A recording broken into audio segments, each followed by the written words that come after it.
Cari is, your childhood story is heartbreaking to say the least, but you pulled out of that strong and wide-eyed, and so that's the inspiration part. And so what is she running for? You're running for the state school board. Is it position 13? 13, yes.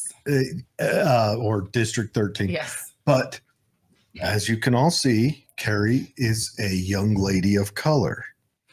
What? Young, maybe, but not so much. But she comes in with a message of equality, true equality, of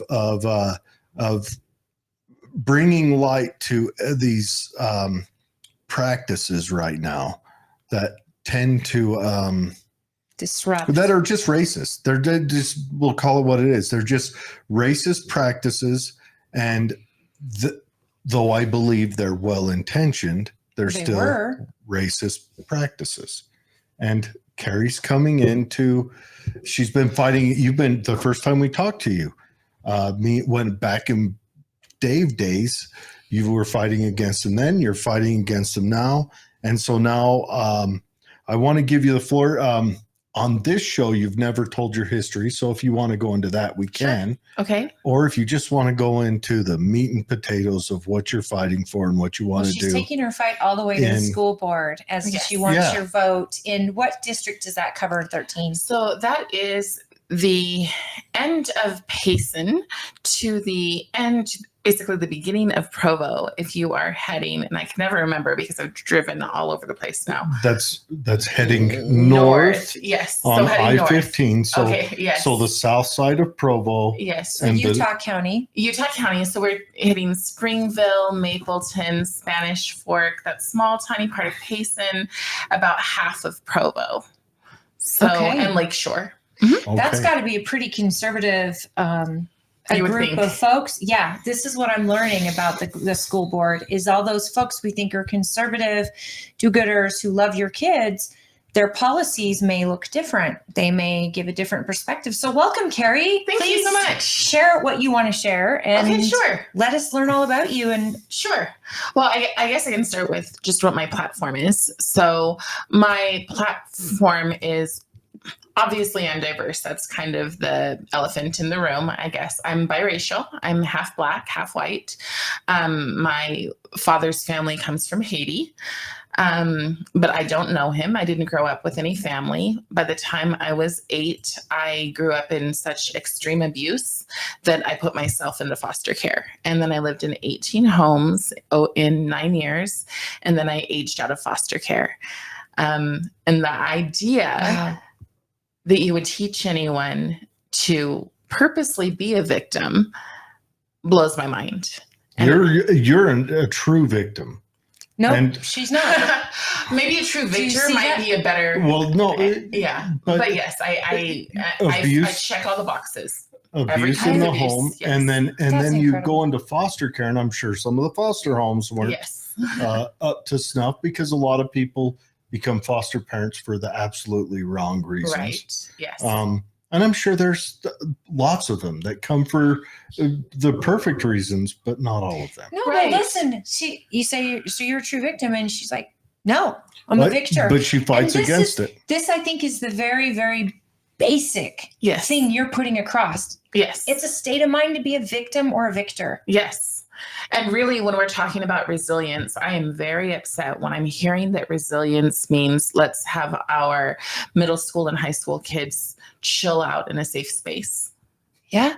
I not able to get through an hour of class before needing to leave for, and they're saying that, well, this is compassionate and this is empathy, but it's not, because compassion and empathy are to help a person rise. Yeah, a hand up. Exactly. And so when I was in 6th grade, I was pretty miserable. Like I lived in a lot of homes. I had homes that they did use terms like the N-word. I lived through a lot of just not very fun things. My mother was the kind of person, well, not the kind of, she's exceptionally horrible, in that she would make me call her Your Majesty, and she called me slave girl. Was your mother white? My mother's white. What? I know. So that is unbelievable. But here's the thing. You can have a ton of things happen to you. And just because they happen to you, they don't determine your destiny. And that's what happened for me when I was in 6th grade. The year before, a kid had called me a name and I jumped over a table and I pulled their hair. So some people will say, well, is she street? Maybe a little bit, but so I pulled this person's hair, and it took 2 teachers to pull me away from them. And so the teachers said, or they cast lots to see who was going to have me as their student. And so I had this teacher, Mr. Garza, and the beginning week of school, I was a scowly-faced, miserable human being. And he said, come on outside with me for a minute. And he takes me outside and he goes, you know what? I've heard about you. And he told me, the teachers, we had to decide who was going to get you. You're the problem child. But he actually said, I actually wanted you to come into my class. So the first thing he did was validated and made me feel like I was important. Welcome. And chosen. And then he said, the decisions that you don't get to make a lot of decisions in your life right now. Everybody's making, the state makes decisions, your guardian ad litem makes decisions, your foster parents make decisions. You're a kid. You don't get to make the decisions. But who you decide to become, that's on you. Brilliant. And it blew my mind. It seriously blew my mind. And it was power. Like, exactly. It was like all of the awful that I had been being told and how people reacted to me. I got to define who I was. Nobody else got to put me in a box and say, this is all that she is and all she will ever be. It's a stereotype that the foster kid's going to be the one who's violent in class. The foster kid's going to be the one failing at school. They're going to be hated and disliked, and you're moved around constantly. So she's not going to have any friends. And yet here you are, just empowered in the 6th grade by a teacher that says, you don't have to fight if that's not who you want to be. How much did you have to chew on that afterwards? It was literally like instantaneous. But like you didn't go home that night and just like. No, I looked around and I saw that there were kids who had it worse than me. Maybe they didn't have foster care, but maybe they were, not that attractive to look at, or maybe they were not that smart, or maybe they stunk. Well, enough about me. And maybe they were being abused in a home. And maybe they didn't even get into the foster care system. Not that that's better, but maybe they were in the throes of it by the 2 people that are supposed to love them most. Right. And so for me, it became a situation where I always loved to read, and that was probably my saving grace. It's a great escape. Yeah. And I would read books like, it's crazy to like we can talk about representation, but I would read books like Little Women and The Secret Garden. And like The Secret Garden, Mary completely changes who she is. That takes nightmares into me. I loved it when I was a kid. My little sister burned those VHSs to the ground. She watched them so Did they were books? And I was a little girl reading she those. She could have read those books. I would have been fine. But every day watching those. Oh, I think Little Women. If that isn't a testimony to little kids and the fact that it's gone away, we're all on these now. Right. And just the very fact of reading can change your life because it'll let you escape to so many different places and you see redemption, true redemption. That's incredible. So you were a big reader. Yeah. And so, and that made me realize that you can be kind of a light in the world. You can look around at other people and see. There was this boy, his name was Joseph, and we've actually kept in touch, but he'd be the kid who'd get the swirlies. He was the kid who was really, really bullied, and he would come into class and he would have his hair wet. And the simpleness of just saying, hey, Joseph, how are you? Yeah. Something that simple. And luckily for me, at the end of 6th grade, I went into a foster home. They weren't particularly wonderful, but they did give me the opportunity to go to private school. So I went to Christian school. And I got to completely redefine who I was. Ooh. So it wasn't because the kids still had to realize, oh, the girl who pulled out 2 sides of this girl's hair, that was a process for them. Can we trust her? Is she still scary Cari? Wow. Yeah. And then I went to Christian school and completely was able to redefine myself. And that's the way I've stayed. So always wanting to look for the underdog and lift them up. So when I find out that we're intentionally making kids underdogs, yeah, I get very upset about victims. that. Absolutely. And I realized, so later on, I'd, grow up, get married.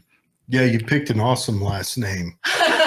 You're looking around and, hi, I'm Adam. Adam who? Adam Bartholomew. And you said, you can't say Bartholomew without saying it. You guys, actually, I'm snatching this cat. I actually said Barthol over you. Really?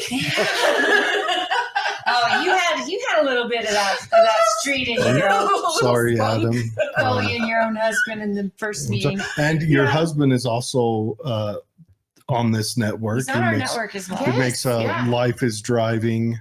Yeah. What is his show? Oh, goodness. That tells you. Do you know what time it's on? Well, it's when he's around, but it's usually on Mondays. And I think from 4 to 6. Guys, go to the media, Main Street Media. He's a little bit of a troll. What is it? KMMU.org. And you can go to the Monday night show. Yeah. And it's called, check out Adam Bartholomew's show. He's got Life is Driving. It's called Dragging Meme. I remember now.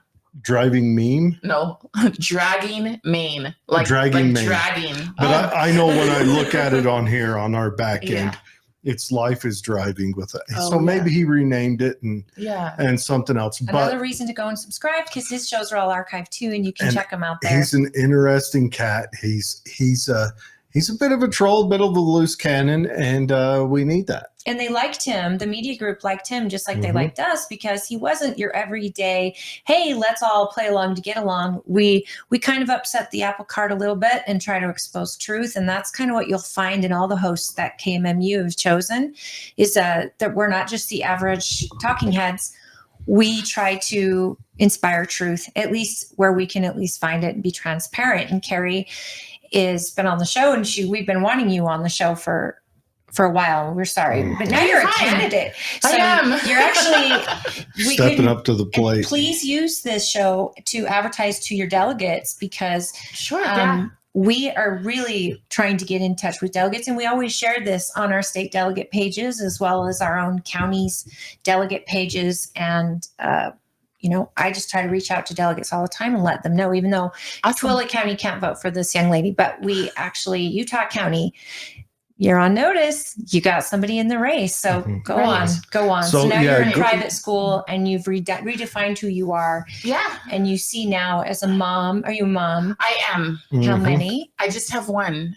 We were only able to have one child, but we did foster. And so we tried to foster to adopt. And that is when I was introduced into trauma-informed care. And the absolute disaster that it is, and to try to make teachers do it makes me. What is trauma-informed care? Well, so trauma-informed care, restorative justice, maybe you've heard of that, restorative justice, where you cannot hold certain kids accountable.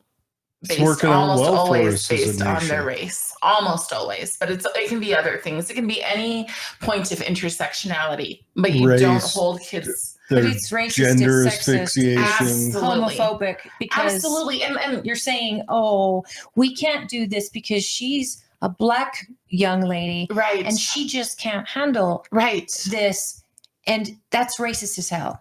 Well, absolutely, they did that in Virginia, in that Loudoun County, Virginia, with that young man. That is what they did. Yes, they hid it and moved him to a different school, and he did it again, and it blew up in their faces. That was the rape that happened based on a transgender person who went into a girl's bathroom. He wasn't transgender. He was what did he call himself? Gender queer, or non-binary. Yeah, but he was using the ladies' restroom, because you can't ask anybody to use the one with. Anyway, the rape happened, and that's kind of how they handled him, because you can't hold someone with that kind of identity responsible. And yet, to me, that's as sexist as it gets, or genderphobic, or whatever. And if I can tell you a story about a minority family that I met when I was talking to them about restorative justice, and they said, oh, that's what happened to my son. So another boy and he were on a team, an athletic team, and one called him a racial slur, and he beat the crap out of him. And his dad wanted him held accountable because just because someone uses a word, and I'm not saying it's a good word, nor should it be used. It absolutely shouldn't be. But it's just a word. But the son was not held accountable. And the father didn't understand why. And he said, so my son's not supposed to learn about values. My son is not supposed to be principled and learn to control his anger because he's a minority. Because it's what assault. is going on? Yeah. Right. And long-term assault. And so you want to talk pipeline to prison? So that kid learned that that's how you manage.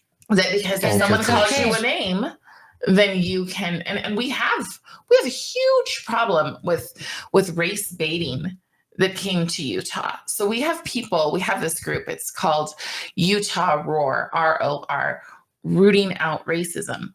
But it's ran by some of the most racist people in Utah. These are the people who, so we had this DEI, and these are some of the reasons why I'm running. I stand against DEI, I stand against CRT, which is just the college version of DEI is across everything. CRT is critical DEI race. is kind of a corporate side. DEI or CRT is the legal college term, side that's been brought into. Yes. And so just to let people know, if you don't know, DEI is diversity, equity and inclusion, which usually, remember folks, when it says one thing, it usually means the opposite. Always projection. And critical race theory is what's been taught to our kids to think that they're slave masters and they don't have redeeming qualities because of the skin they were born in, without any say in where they were born or what political class or financial class, but they are the slave master. And the victims are those who are born of a color. And the problem is you're victimizing one side, demonizing another. And these are innocent kids who are not born inherently racist, don't even understand what racism is yet. And here now they're self-loathing. Right. They hate themselves, while this other class is like, oh, well, I'm a victim then. I can't do this. It's a series of I can'ts. And then at the end, we play to the lowest common denominator, which is equity. Equity is equal outcomes. So if we have, which we do, a proficiency rate for literacy of 16% for African Americans, and we say, oh, well, it's racist for anyone to do better than them, let's lower that lower the standards. And so that's just one place where we're seeing equity play out. An example would be, we used to have grading systems, and sometimes we still do, of A through F, but now we've changed it to numerical grading. And then that 3 is really the tricky spot, because the 3 can be anywhere from an A- to about a C, and your child doesn't know. So that is what they're doing, is they're grading not just on whether you pass the stuff, but whether you meet other criteria So that's competencies, and that's different. That's ridiculous. So there's the competencies are how empathetic is your child. Remember, empathy means something different than what we think. Resilience is the one that I always use, because resilience means that what we think of it is that we've gone through something hard. I'm a very resilient person. Fall down, get back up, always think about plan B. That's resilience. That's what I think most people would call resilience.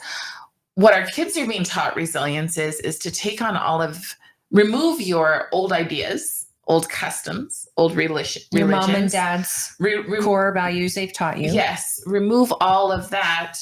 Still have a shell of what you believed. So still that shell of, maybe I'm a good church-going kid. But your church has been gutted from the inside to embrace all of these things, but you're resilient because you're still part of that shell, even if the values within are not the same. They're saying remove the 4 olds. Exactly what I'm saying. Yes. You know what that is? That's the Red Army in China. That's Mao's second coming. So here we have something called the Sunrise Project. And if you want to blow your mind, look at the Sunrise Project. There's so many nightmares tonight. I know. Wait, who has this? Our state school board? No, this is not state school board. This is national, but the Sunrise Project. So in Utah, we have the Armed Queer Militia. armed queer militia. You can drive downtown Salt Lake and you'll see these signs for them, pictures of them. I think I sent you guys some pictures, and one of them is pictures of these young people with their armed militia. What is their goal? Well, so queer, that's a good thing. Okay, so queer, what our kids are saying, they'll say things like, I'm part of the queer, it might not be there. I don't see it. That's Loudoun County. That's an interesting thing we can go through. So what we think queer means is just being accepting, just being inclusive. So that's why we need to really discuss what diversity, equity, and inclusion means.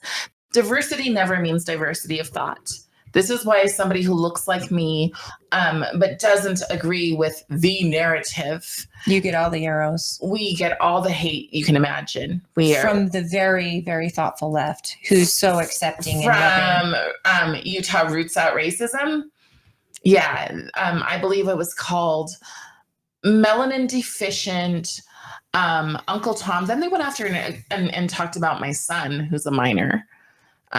So they talked about your son, people are dirtbags, who's a minor, and so they talked about his physical appearance and how I shouldn't be around any kids because I don't have the right way of knowing. So you're getting attacked by not only your own culture, probably. Yeah. Mm-hmm.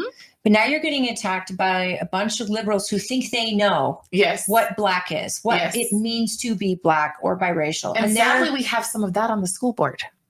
Unbelievable. So sadly, nothing merit-based. It's all about your appearance. And now you're a light until you start talking logic and about loving your kid first. Yes. Now you're the devil incarnate. Yes. Yeah. A traitor to your race. Exactly. Which you are mixed. So that's got to confuse them because which race am I a traitor to? Oh, no, they are very clear. They tell you to identify as your oppressed side. Identify as So they want you to be a victim. Absolutely. And so just by saying oppressed makes you a victim. And that's what happened in Washington State. They said, identify as your oppressed side and reject your oppressive. And I'm sitting there looking at my son who looks like he's Irish. And I'm like, so you want him to go into his 7th grade classroom and tell all of his friends, the same boys who come over all of the time, you want them to come on over and you want him to tell them that they've oppressed him? And I called the school and I said, so we're not doing that. And then I said, but I did see that you want to have both a Kids of Color club and a Black Students club at the school. And I said, almost all of the kids, in fact, I would say all of the minority children in the area that we lived in were adopted by Google, Microsoft families. They would be what you would consider privileged, right? Yeah. So I said, I would be happy to come in and be their mentor. And what I imagine is we can put these posters all the way around the room of people who have succeeded, people who have overcome. Celebrate success. That's what I'd like to see. We talked about this last night and Candace Owens said it perfect. I'm from a culture that celebrates the nastiest people. The people that have done horrible things, but because they were oppressed or beaten by a white person, now we celebrate, name streets after them and make holidays after it, where we have so many successful Black influential men and women that we don't celebrate. And we don't want to tell their stories. So a story that I tell all the time is the story of the Rosenwald schools. So I'm just finishing up Booker T. Washington's Up From Slavery. And when he talks about, what he did was after he got out of slavery, he decided that he was going to go and educate his communities. And they needed a schoolhouse. And so they went to a Jewish man. I mean, they went to a lot of people, but they finally went to this Jewish man, Julius Rosenwald, who part owner of Sears and Roebuck. And so Julius went and said, you guys need schools. I will give you the seed money to start your schools, but you have to do the work to build them. You have to do the work. So then that builds resilience once again, right? And it also builds confidence, and they found their teachers. And what the narrative, and I find this really interesting because the narrative then and the narrative now tend to be exactly the same 200 years later. So the narrative right after slavery was, well, Black people don't need a school because they inherently don't have the brain.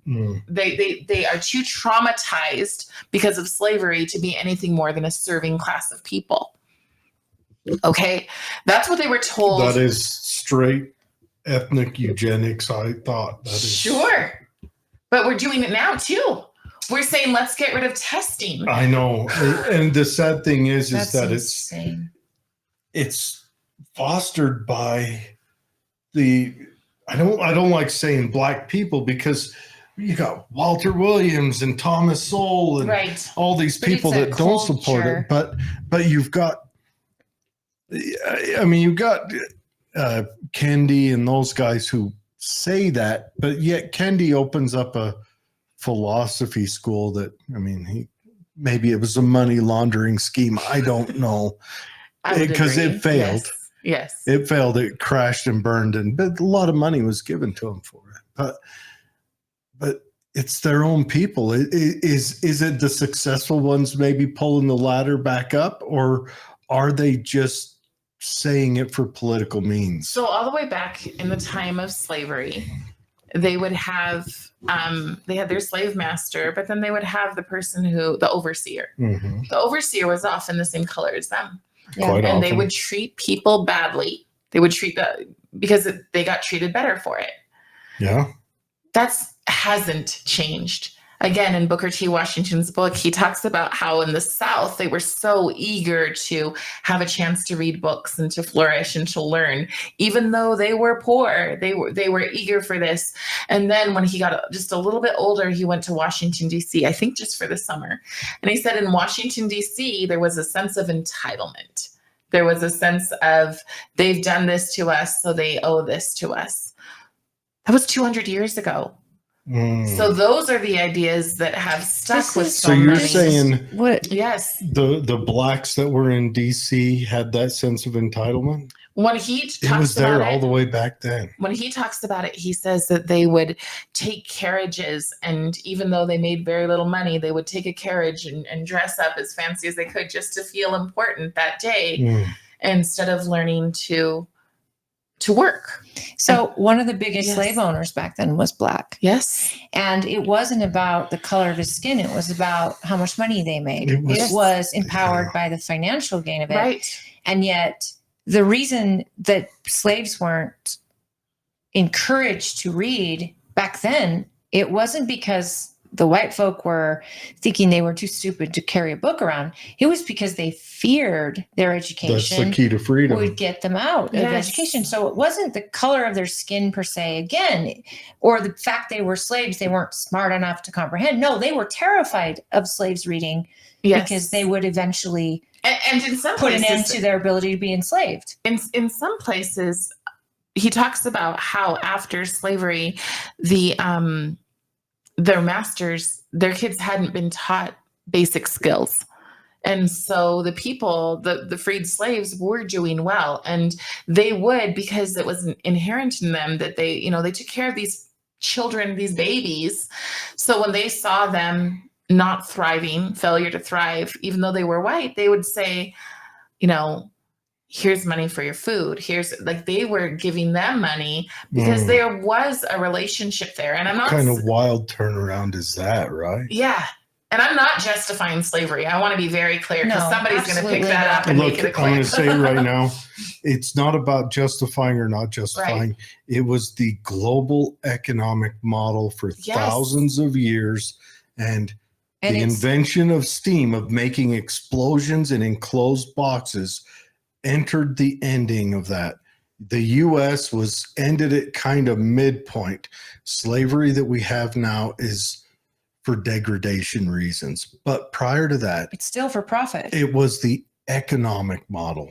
And it was every color was enslaved back then. Every color's been enslaved. Everyone's descendant And still somewhere. is. I mean, But- we've got more slaves on the but that's planet than we not ever had ever. And they're called sex slaves. And Let's continue with this original argument. It was the economic model of the world prior to the Industrial Revolution. Right. So that's why it was everywhere. That's why which it is was why a in, black man could be the biggest slave owner in the South at a point, because he had an amazing business. The first it was part legal of owning. slave- I was going to say the first one. the first legal Yes. slave owner was a French descendant named Robert Johnson, if Yes, I St. remember, Johnson, yeah. in Louisiana. He was the first legal slave owner in what is now the United States.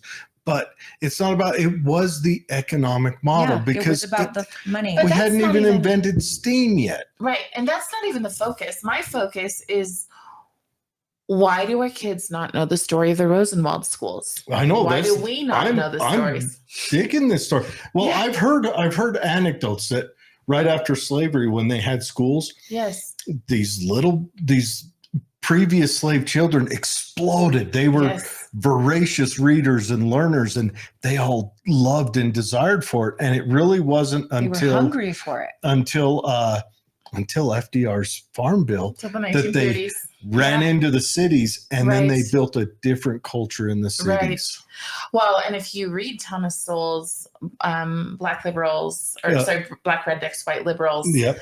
he talks about how the culture in the cities was just a copycat of the way The Scottish.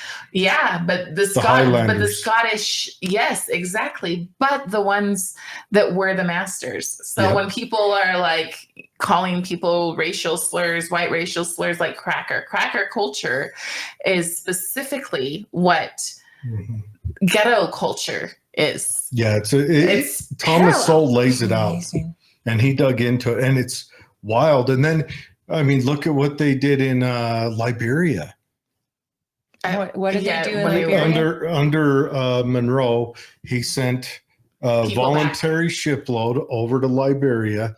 They landed, first thing, enslaved the natives. Yeah. First thing. And now Liberia just went through a civil war where you had a general butt naked. The best generals come out of these crazy civil wars. Like you got General Barbecue right now, Yeah. General Butt Naked. They're all cannibals. That's a real guy. General Butt Naked? Oh, yeah. I can't wait to tell my son that. Yeah, he's a real So guy. go on. So you're getting So I'm really interested in full history. That's not revisionist history. This is the alternative or the solution to teaching the 1619 project, or throwing Black Lives Matter into our schools. Or the book I have here is called Ethnic Studies. I did send you multiple pictures of that, but ethnic studies, we brought this into our schools. So Governor Cox decided in 2020, with the advice of some of my favorite people, to bring in ethnic studies into Utah. And I met with him a couple of months ago to show him that it's an absolute Trojan horse. Christine Sleater, who kind of headed up ethnic studies, and she's all over YouTube. She presents for the NEA. And if you don't think that the NEA and the UEA are verbatim the same thing, then you just don't know what's going on. So what's the NEA stand for? National Education Association, and Utah has the Utah Education Association. Mm. And those are unions. So association, the teachers union is the NEA, but ours is an association. So they like to say, we don't We're have a union. non-union state. Right. But you pay these fees. So if you were to go up to that, or I can show it to you, whichever one you'd like to do. But if you go to the unions page. Let's dig it up. I've Yeah. Okay. got them pulled up. Just Well, So I this want to one- know yes, quickly yeah. though. You left Washington. Yes. Do you feel like you ran away from Washington to get a better Absolutely. life? Absolutely. Well, we ran home to Okay. Washington. So what we did is, or we ran home from Washington. Adam's from here. Okay. And we thought that surely when we left here in 2008, it was very, very different than it is today. All of that is ethnic studies. So if you type in UEA, we can go there from that. But so we thought surely we were coming here it was really stressful. I got jumped in Washington State because I carried a sign that said "Character Matters" and had Martin Luther King's face on it. And the girl who looked so much like me, first there were these other two girls who were talking to me. One turns, uses their phone. Then by the time this is our little, not really a rally, but Adam was running for office. And so as I was walking back to my car, this girl jumps out of her car and says, "I will not allow you to spread your hate." And then she punches me in the throat and she kicks me and she steals my sign. And these kids are so trained. Yeah. They're so trained. They're mini activists. Big hate word. I mean, she was triggered. I don't know. So what was the rally? So it was just, it wasn't really a rally. It was just standing on the end of a street corner holding our signs. So I never went to a BLM rally. I've never been an instigator who goes to their things. This was, people were holding their signs for governor and for Adam for running for state representative. And this is terrifying. And I had a sign that I was holding that said, "Reject CRT, they are using us." So I was fighting at that point, but just in a very kind of mild way. I thought, surely they're going to wake up. Surely this is not going to happen. We've all thought that. Because I'm sitting there watching like COVID, right? And you're watching them say everybody needs to be locked down, and our junior high kids can't go outside and play. They can't be with their friends. Especially in Washington. Exactly. But then we have marches across bridges where people are shoulder to shoulder, and we have riots in the streets. Parties. But Fauci said that was okay, right? Though. Yeah. I mean, Fauci, he was the science. That was it. You just couldn't Is kiss on the mouth. Is he still the science, or was he just the science? He's retired There's science a difference now. between the science and science. But he's the science. Yes, he is the science. I am science. Whatever. Yes, he's. We were attacking the science. He's a supervillain in this crazy story. Yeah, and so I'm watching that, and were you just hurt? The common sense logic part of me, I was shocked. The girl looked so much like me that I was beyond shocked. I was just like, what?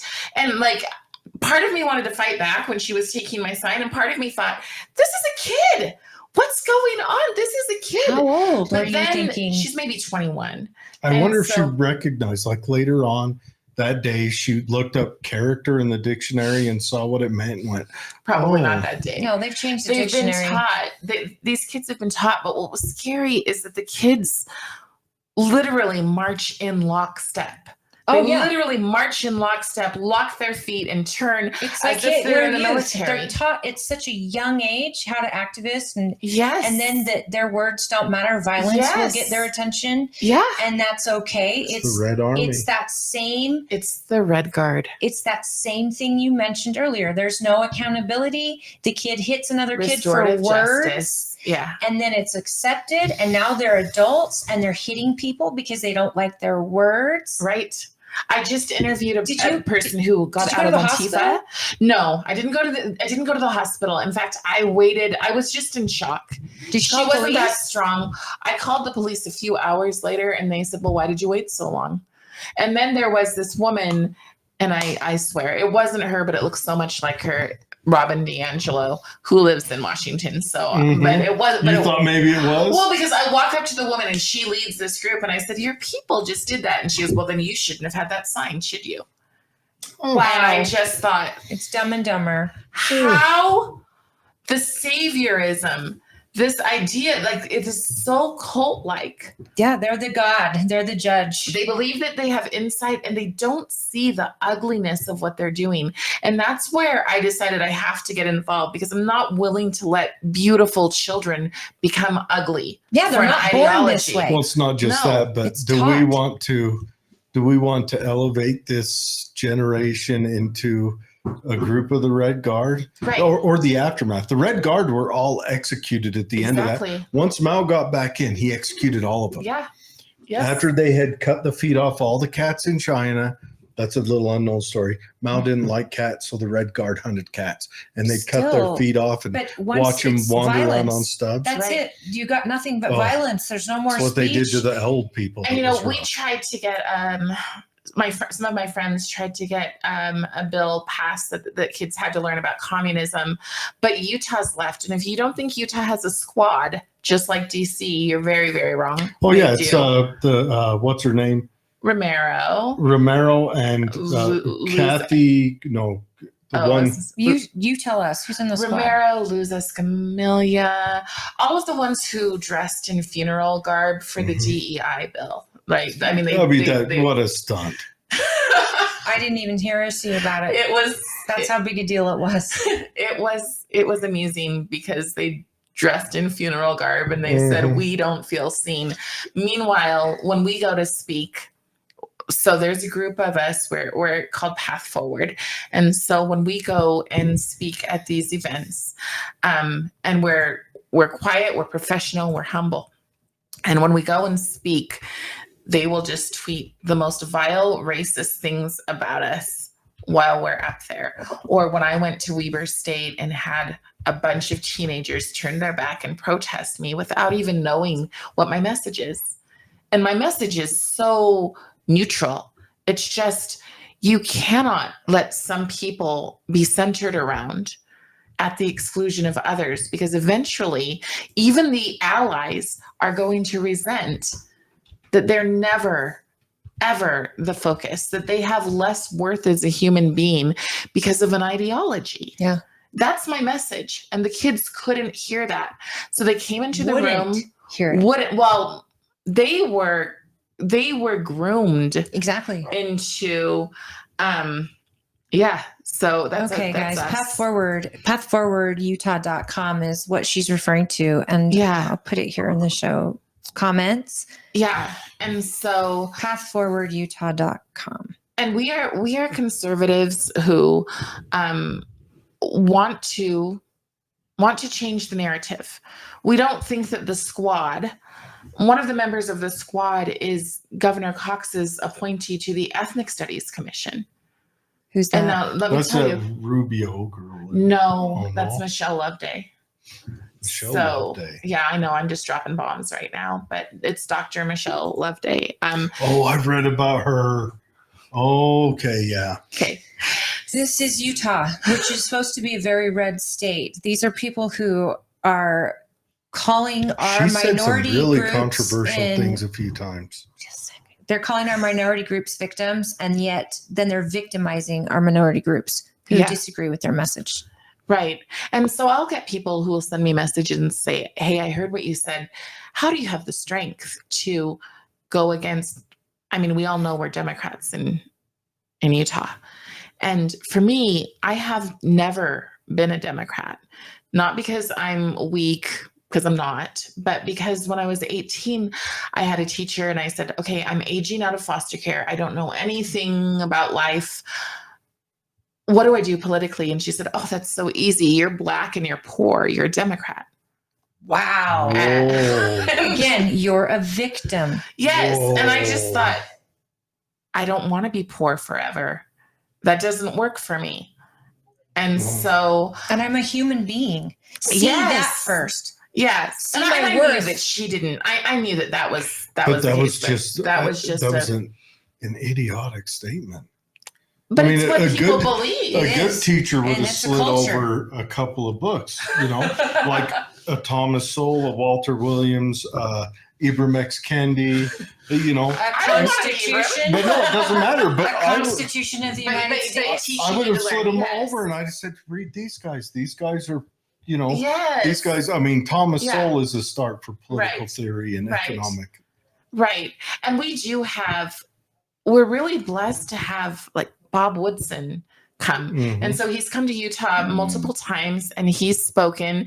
And that's where I learned about the Rosenwald schools. So I teach his programs, but they don't want them in our schools. Where do you teach? So I teach at a homeschool co-op. Awesome. So I teach, I teach for a homeschool co-op and I teach the kids critically thinking, and then I sub for American Preparatory Academy, which I used to be a para-educator for, but because I didn't feel comfortable putting my son in full-time public school, we homeschool. We do a hybrid of. There's a lot of folks in our county that do a hybrid of homeschool as well. The co-op I teach for is called I Create Collaborative, and the kids love it. What we do in my class, it's about 100% different than what is it? The movement of disagree better.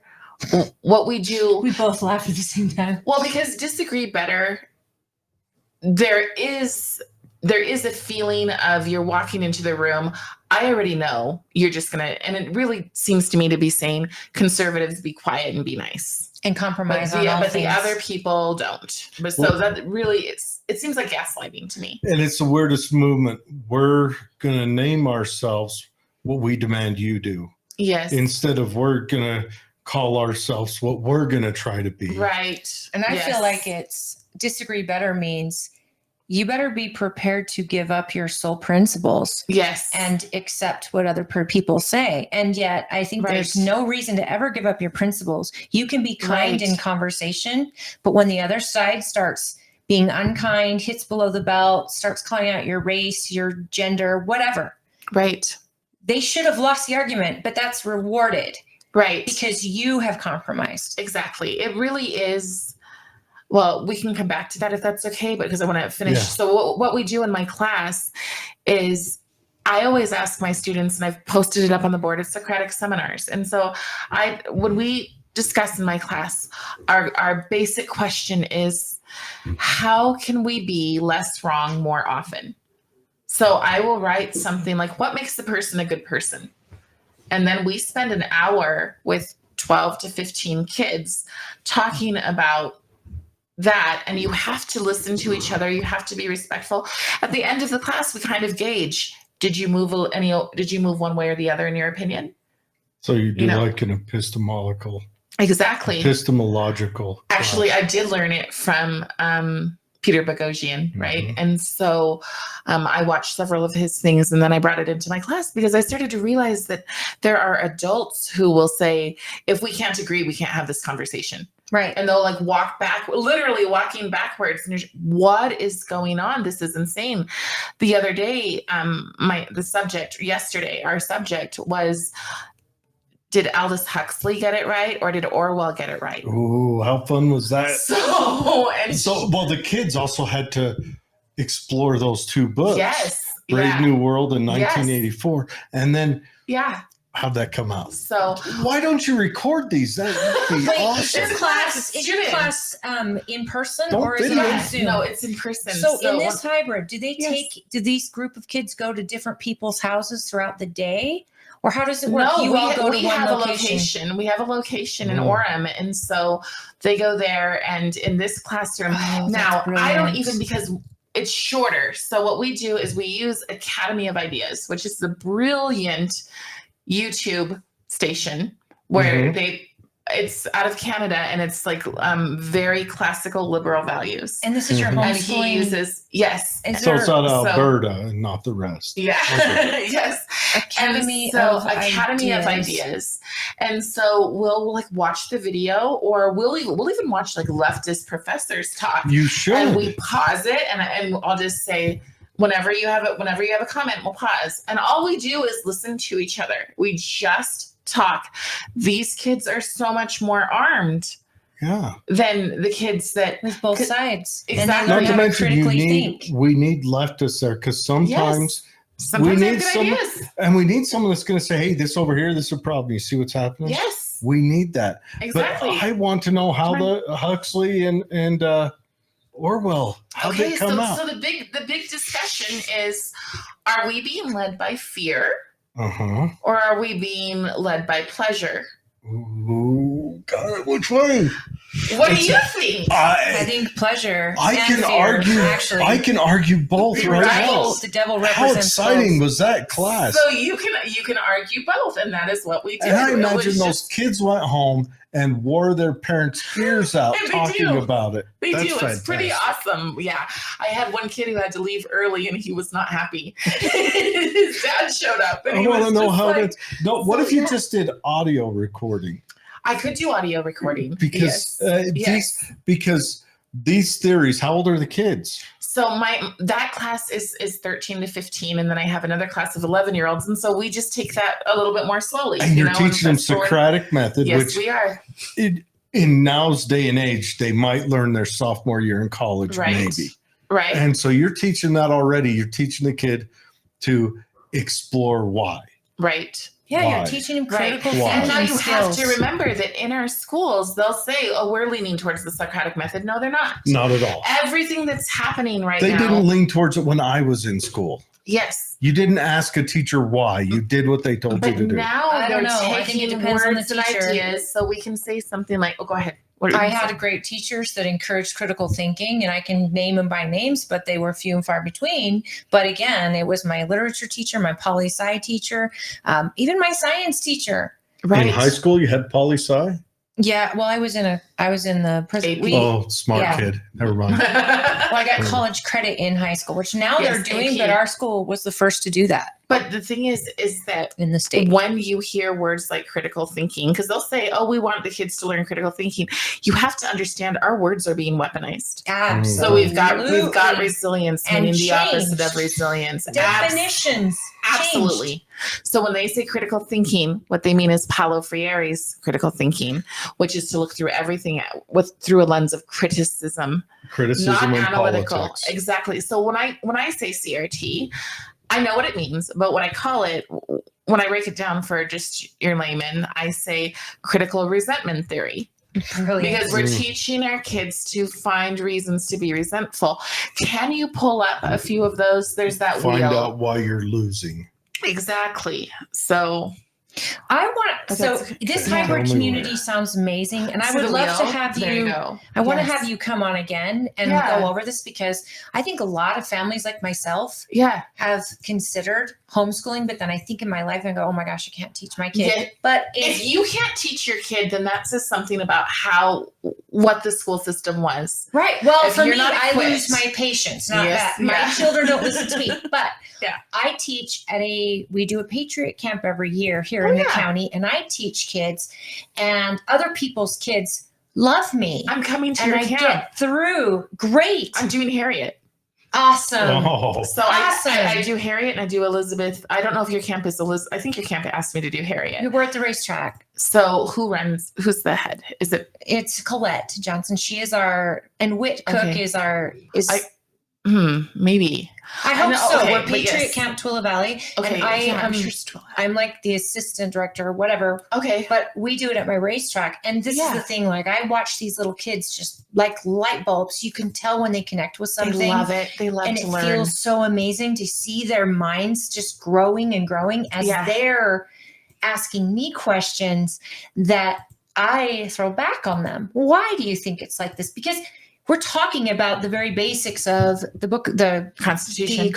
Yes. and the Declaration of Independence, Bill of Rights, Right. and to watch them light see- up and understand. And so I know there's a great community of homeschoolers out here, and most of their kids go to our camp. Yeah. And my kid, who is 14, thinking, Mom, I think I'd like to homeschool, because his friend is getting all the subjects he wants to learn about, that Yes. he's passionate about. Yes.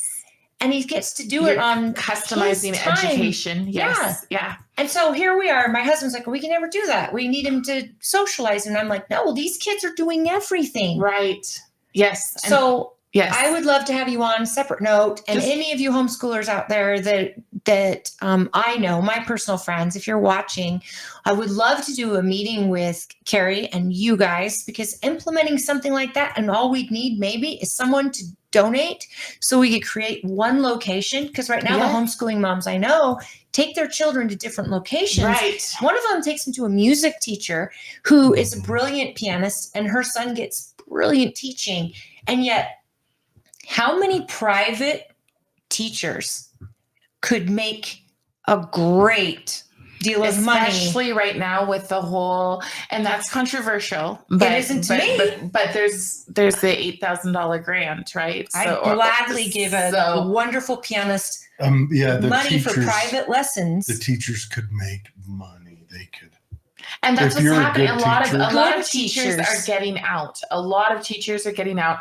And I'm torn on that, because I don't want them to leave spots open for the people, because public school is always going to be a thing. Well, And it has to be. so- There's a gun to your head. Right. And so and there's just people who aren't informed, and they think that everything's fine. And so those people, there's got to be gatekeepers there. There's got to be protectors there. I heard yesterday about a biology teacher who, before he started his class, he said, I have to teach you this. These are not my beliefs. I do not agree with them, but this is the curriculum, and I have to teach you this curriculum. Happens every day. And the curriculum immediately said, no God, infinite genders. Again, my son's learning about global warming right now. Yeah, and that's very scary for these there's kids. no prerequisite because these kids are learning that their grandma's going to be underwater in Florida in 8 years. And yet, where's the proof? Where's the science? And yet, when I was in high school, our teacher said, I'm teaching you evolutionary theory. Right. And yet, at the same time, I'm like, well, are you going to teach the Big Bang theory? Are you going to teach the God theory too? Right. Because you can't prove any of this. And that's the whole thing. Teaching theory is fact. That's why I asked you to pull up this wheel. This is just one picture, but there's multiple that we can go through. But this is just one picture from ethnic studies. So we got. This is ethnic studies. This is what highlighted. What does your gender have to do with ethnicity? Homophobia, sexism, racism, colonialism, classism, xenophobia. They could have added an ism on that. This is absolutely ridiculous. Gender. It's in your book right there. First chapter. Transphobia. This is what our governor wants in everybody's school. Just so you can see, it's definitely a. What's the one that's cut off? Ethno what? Oh, let me pull it up. Ethno someism, ableism, ageism. You're not disabled. Yeah. And heterosexism. So people bring this into our schools thinking, we're just going to learn about cultures. I've had people accuse me flat out, like a radio show, accuse me of being anti-Semitic, while I had just interviewed Brandy Shute-Fatinsky of the Center for Liberal Values. And you're touting the amazing works of this guy who donated to this school. Yeah. Can I lay out one thing I recognize? What does ethnic have to do with transgender? I recognize right now that they've got trans listed as well as heterosexual, but heterosexual is listed as an ism, which means it's a problem from the person experiencing it, and phobia is listed as a problem the people outside of them. So it's it's just listed in one direction. Right. Transphobia means fear. Ethnocentrism. Okay, ethnocentrism. Ableism, ageism. Yeah. That's the one I couldn't read because it's cut off. Heterosexism. This is a bunch of. But it's the way it's written. That's written. But let's look at the vocab words below, you guys. Okay. So this is the first chapter of gender studies for 11th and 12th graders. Okay. And we've got the terms that they're supposed to know. Agender. Yep. Bigender, gender fluid, gender queer, gender neutral, non-binary, transgender man, transgender woman. In the very first chapter of an ethnic studies book. What does this have to do with culture or ethnics? Maybe it's the P. Diddy part of it. Still, nope, doesn't even work there. I don't know. So then you were talking about intersectionality. You were talking about Ibram X. Kendi. Yeah. He's an advisor in the book. Oh, I'm sure he is. You were talking, it's only socialist voices. And that's funny because it's called Voices, but it's only socialist voices now. This is garbage. Oh, just wait. This is in our schools. How much did this book cost you? In public schools? It's probably our kids' book. No, neither one.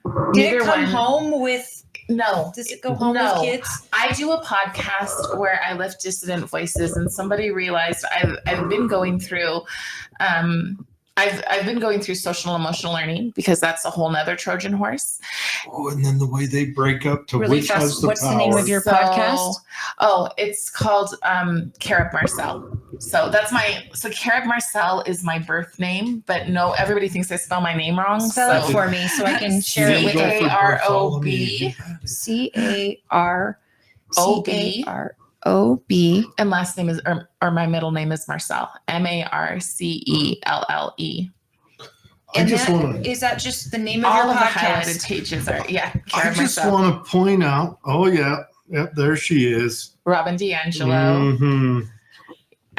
W.E.B. Du Bois, but Booker T. Washington is only called an accommodationist. That's the only line. Well, yeah, because Booker T. Washington would have called all these guys morons. Yes, and you're spelled C-A-R-I, right? Yep. So, but my C-A-R-O-B, like the Cari's health food podcast. Here's what we got. You look at it.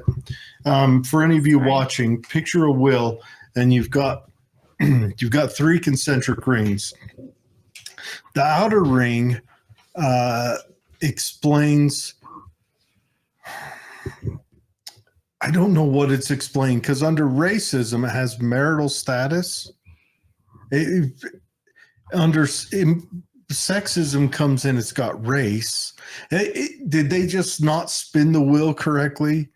So in some of the places, about power. So you go around that center of the wheel, and then center are people who are strong. Right. And so it's male, cisgender, white, French or English heritage. So it's the outside doesn't really reflect what's directly inside of it. So what the wheel really is about is centering around the marginalized. So remember, this book is for 11th and 12th graders. Once it goes through, it becomes requirement for graduation. You're marginalized, Holly, just so you know. Why? You're marginalized. You're a person of equity or whatever. So shoot. Okay. Right up here. See, you're right there. That's you. So what that means. That's me. I should really just take a step back. Exactly. That's exactly what it means, is that you need to center around the marginalized, which is why we're getting all of these crazy people in these crazy jobs. Like, the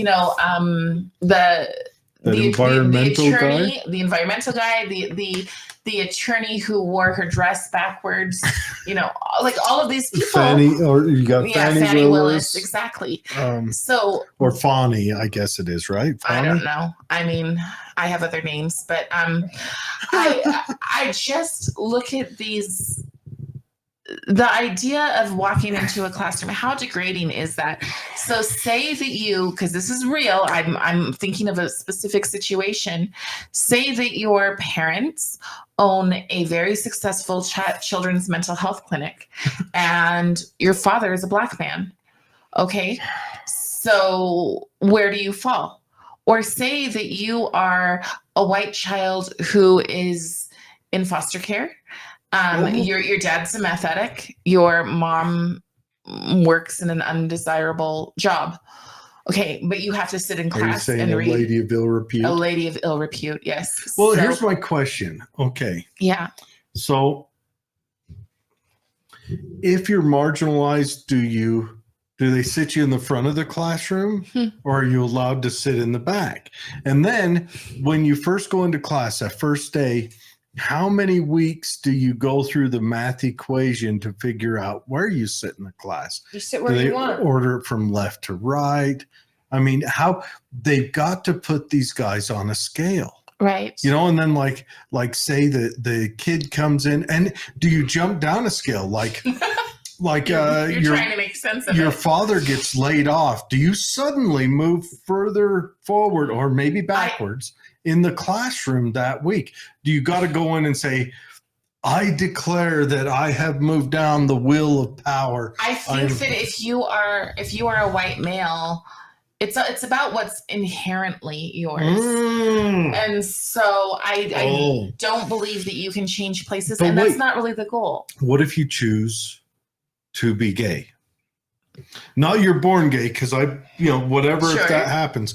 But what if you say, look, I want to sit on the 3rd row, not the 4th row. You want to identify. So you say, I'm gay. And I identify. And you don't think that happens? I know. But will that move you forward? Yes. It'll actually make you more popular. Why do you think we have such a huge increase? Exactly. So when you are oppressed, when you are told you are the problem, you are the problem as a male, you are the problem. The only way to get out of it, because you can't change your race, although people are trying, but the only way to get out of it is to move into these other circles. Identify. That makes sense. That's why we have so many kids who are I'm bisexual. Well, they throw a party I'm for a them furry, every time they and do. and now you're no longer marginalized because Right. you can't be a white young lady who's And smart here's and the whose thing. parents are still married. Now you are the problem. Right. No, you have to identify something. Well, I'm and a victim somewhere. Here's the thing you have to understand. Queering was never about stabilization. So it's not about What is being queering. Queer means exactly unstable. Queer means I thought it meant Google it. awkward or it means- not, or different. It means Queer means to ruin. Period. Mm. That's what queer means. Then why the old days? That's queer. It almost like it was a question. My Right. grandmother would say, "Well, that's very queer," and I'd say, "Pardon?" Yeah. Or you have a query. Yes. It's Now usually you know I thought better. meant Question. it's questionable. But if you look it up on Google, you're going to see the words to ruin. Really? And so we are ruining the minds of our kids. And it seems like it has to be poor intentional. immigrants that have to learn our words, and then all of Yeah. a sudden they change meaning. Oh, I saw something today. The Muslims are dealing with it well up there in Michigan. Yeah. They're Well, doing fine. What did you up see there. today? On KSL was defending DEI and saying these words hold are on, I'm beautiful. shocked. Oh, I'll clutch my throat. But they were all holding they were new immigrants, and that was the hardest thing because people come here for something better. But then I was interviewing a guy named Alvin Louie, and he has a podcast called Courage is a Habit. And I said, what is the difference between the African American experience and the Asian experience? And he said, African Americans are taught to look one generation back or back and to go to look in reverse. Yeah, they're taught. Well, every other person who comes is taught to look forward. So the ones that were looking in the back are going, long ago I was a slave. They're not building tomorrow. And these guys They're are looking being in the taught. rearview mirror and not the windshield. Yes, and the people and the other people, even if they're coming from Africa, Nigerians, they're being taught in one generation you can be a success. You They're can have more not than being you've ever taught had. that. They're taking that. They They're looking were. at that going, and that is what I want. They were, and now we're bringing in this garbage that is turning. So now we're telling them the same thing. Why are you oppressed? Nigerian person who came here with all the hope and promise. Let's look at why you're oppressed. And then we get equity all the way back to equal outcomes. So diversity of thought, never, ever, ever. If you don't have the right way of knowing, you do not get to speak. Brian Schott, he said, I will never, ever highlight an event that Cari Bartholemew speaks at. Oh, Brian Schott said that? What? You know how on the start of our podcast we say if Head trauma. If Head Trauma had a podcast? Yeah. That's Brian Schott. Isn't that how he gave you a review of your podcast? Yep. Oh yeah. So there's him, and then there is so that's diversity. Equity, always. But he equal argued with outcomes me for and those told of me us he's a lowest. Republican one time. I said, good, Oh, I'm okay. not. Yeah, there you go. I don't care. Yeah, Republican doesn't matter to me. yeah. I know. I'm a conservative. That's what I am, and I'm not ashamed of what I it. am. I'm a realist because I'm a liberal, Mhm. a real liberal, not. You're a classical liberal. Yeah, but it should just be called liberal. I'm a, But they usurped that word a long time ago. Libertarian So too. here you go, you It's guys. got Here's different. Black Lives Matter. Hey. Crazy Black Lives Matter in the book. You mean the organization that took all this money from donations and didn't Yeah. spend it on the movement, but spent it on homes across the world? The organization that's dealing with all sorts of financial issues. Meanwhile, where's the charter school? The organization that helped bail out actual criminals I like after this. assaulting and killing Yeah. people I've gotta during show this. So 2020 they- riots. Yeah. They show a picture of phrenology, right? Yeah. That's called phrenology, where they measure the head to see if you were a Jew. That's specifically the Nazis doing that. And that is what they are doing. Yeah.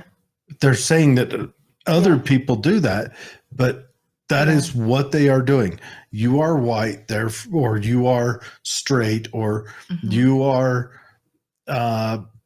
wealthy or you are, and then moving you in according to phrenology. Right. Well, and the next part of it is defining whiteness.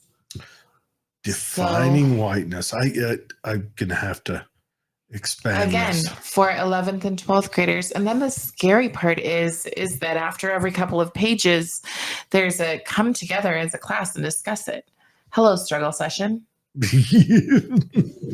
I mean, that is seriously. I mean, I have one page. All they need to do is start calling people blacks and reds. Yep. And they will have. Oh, you mean like far right versus rightists? Yeah. Well, it's the same thing. When they say blacks and reds, that was what China did during their revolution. You were a black and you were pushed out, and you were a red and class. You were kept in. But they also use the term rightist. Rightist, yeah. Well, I'm listening. That's another book I'm doing right now, which is Red Scarf Girl. You want to be horrified? Listen to what they did in Mao's Cultural Revolution and compare it to today. Dude, Mao's Cultural Revolution it should scare everybody. It should be demanded reading in every school. It's a nightmare what they did. All the things so Mao became the head dipshit. He's the biggest murderer of all time. Well, anyway, Hitler and everyone. He's the head guy and utter failure. So he gets kicked out of the party. So what he does is he starts a revolution of college kids, everyone listening real close, and sends them out and regains power. It is a for real revolution. It's not high schoolers. And high schoolers. It's not a revolution of the mind. No. It's a real revolution that he started amongst school children. Yep. And sent them out into the world. And they would go from town to town abusing old people, burning banks. They would have it's called the Four Olds. The Four Olds. They were executions that happened, but he had them at like public struggle sessions where these kids would stand there with bats and clubs and some of them guns and force the town to endure their first struggle session. And there's a new movie out. I haven't watched it yet, but it's the Three Body Problem, written by a Chinese guy, Xinjing Young or something. I will mispronounce his name. Okay. But it's a sci-fi, whatever, but it shows what this was in the beginning of the show. But it is it's a nightmare what they did. I mean, the Soviets had their own form, but the Chinese one is it's a whole new animal. It's like a religious takeover. So can we compare that to today? Can we compare that to teachers? Losing their jobs because somebody is offended? Do you know that they had that done? I can't remember what it was called. There's a Chinese term for it, but all of the students were told that they needed to write complaints about their teachers. If they didn't write a complaint about their teacher, then they were That is a struggle session. And so what are we having today? That's really being done here? Universities? Oh, I've got a friend who was fired from a university. What do you think Twitter is? You say the wrong thing and they're completely like blasting you. Not that Twitter doesn't have good things, but there's cancel culture. When you are, it's absolutely. So we're reading the book. When I drive to school, we listen to it. And so as I'm driving to school, we're listening to it and you're just like you're just holding on to the steering wheel because you're like, whoa, this sounds extremely familiar. They would say, I don't like that my teacher gave me too much homework. And then the teacher would be punished because the teacher gave them too much homework. Do we not have that going on? Do we not have people who just like World War II where they were designed to be spies? And this is something I see all the time is that they will have kids fill out these pages in class. The kids don't turn them in. Yes. They're thrown away. Yeah. But they'll fill out these pages in class and just so they can show where you're a victim and get insight about your family. What's going on in your home? What's the thing that makes you most angry about your parents? All these things so that even though they don't turn it in. So there's no record of these questions. Right. But it's happening so that the kids can actually tattletale on their family. Oh, we have an app. Have you heard of the Safe Utah app? Oh, yeah. Absolutely. So we have an app that ROAR, Utah's Rooting Out Racism, openly says use this to report on white people when they assault, and that was never the intention of the app. No. And yet it's been weaponized. Absolutely. Oh my gosh, it makes me so angry. I had a teacher who said, Cari, you're not right about that. And then this year she called me and she said, Cari, tell people to stay away from this app because that is what it's being used for. So now you're looking at... And it gets reported through the University of Utah, correct? Advocating for change. Go ahead. Okay. So advocating for change. This is the focus of our UEA, social and racial justice. Time to share. Fine. Oh, sorry. No, Okay. you've got Okay. Sorry, we're just getting to the good stuff. Okay. So this is the advocating for change. Teachers are the solution. Yep. Invest in education. And the sad thing is that I know for a fact because they send me messages. I know that there are great teachers who feel like their hands are tied behind their backs. They're being run out though. They feel like they can't say anything. I have people who are like, I support you. I have people running my campaign behind the closed doors, but they will not say it out loud because they're teachers and they don't want to be. Isn't that horrible? Yeah. So, I mean, all of it, it's just collective bargaining. Collectivism is not Can a I good see thing. that book again? Yeah. So In this fact, is in let me public show you this one. schools. Read this one. This is Loudoun County where you were talking about and what they say for kids.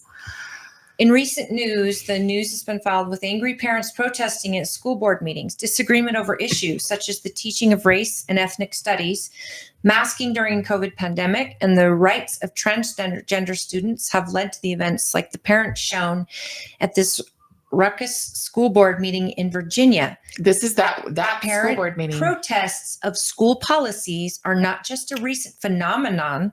However, in the 1960s, many white parents put their children into private schools in response to desegregation policies. In the 1970s, they protested busing policies aimed at integration. In the 1990s, conservative parents protested the teaching of sex education in schools. Shocking. This is discussing the parents arguing rights of transgender students, when actually this is a protest of parents arguing rights and protection of their little girls in their own bathrooms at school. Now look over here. These are the survey questions. Right where my little green note is there, it talks about, and it says, what role, if any? What role, if any, should parents and guardians play in determining what takes place at school? I'm sorry, everything. Your parents should be involved in everything. Which form of protest in the collection do you think is the most effective? Why? And why is examining protest and other forms of activism an important part of ethnic studies? Can you get us on, can you go back to us really quick? Yeah. I want to show you what this book looks like. And this is a Utah book. So it was printed in Utah. Do you folks see this? It's called Voices. This is going on in your curriculum, and it's not in our schools yet. So remember, this is Ethnic Studies 2024. So this was printed in Utah? We don't stop it. Late in Utah. Really? In 2024, Ethnic Studies is coming to Utah. Unless we can stop it, yes. So we're working on it. At the behest of our governor, who thinks this is a good idea, or is this So just... I brought it to him. And he said, I was thinking of Martin Luther King's dream. Now, here's the next part of this whole thing. Well, yeah, they pull the wool over your eyes. You've got to dig in. Well, but it's more than that. What all of this is colonization. So all of this is about, so there's a whole chapter on this about colonialism and how bad it is. Meanwhile, our kids are being taught that there is only one way to be good. And that becomes social and emotional learning. Social and emotional learning. If you go to their website, it is fully a progressive agenda, and it matches ethnic studies to a T when you type in equity and start going through their things. It's the same thing. So when I went to the Ethnic Studies Commission and the president of the UEA said, we want ethnic studies as embedded in our curriculum as cinnamon is in cinnamon bread, they weren't joking. They want it in our math. They want it in our science. The example that we heard. So all the questions will be a question that does a dual objective, teaches you the subject, but also barely teaches you the subject. Yes. Maybe the subject Yes. is mentioned, but gives you a race-based thought process. The focus is activism. So, Pedro picks oranges while Josh plays Xbox for this many hours. Exactly. And so, and that is already happening. Here is an example of Isn't that called praxis? Third grade kid. Yes, praxis. A third grade kid having to do an intersectionality thing. If you see over here, one of these squares, she says, I don't want to answer this anymore. That's what's going on. An example locally, I had a parent call me, the child has not returned to school. The teacher decided to do the assignments on rainbow paper.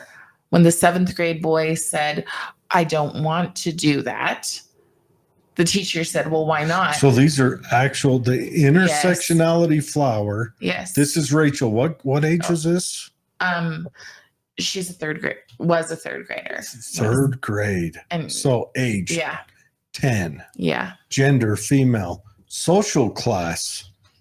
Why are you trying to corrupt 10-year-olds into this? Because if you can change the children, right? If you have control of the children. Race, nationality, white, Caucasian, education,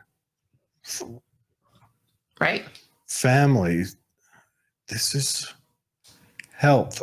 I have a hard time reading this. So we have, the writing's hard. I just wanted people to see that the kid doesn't want to do it. That's just sad that they. And that's just an example of we didn't need what they're putting in our schools now.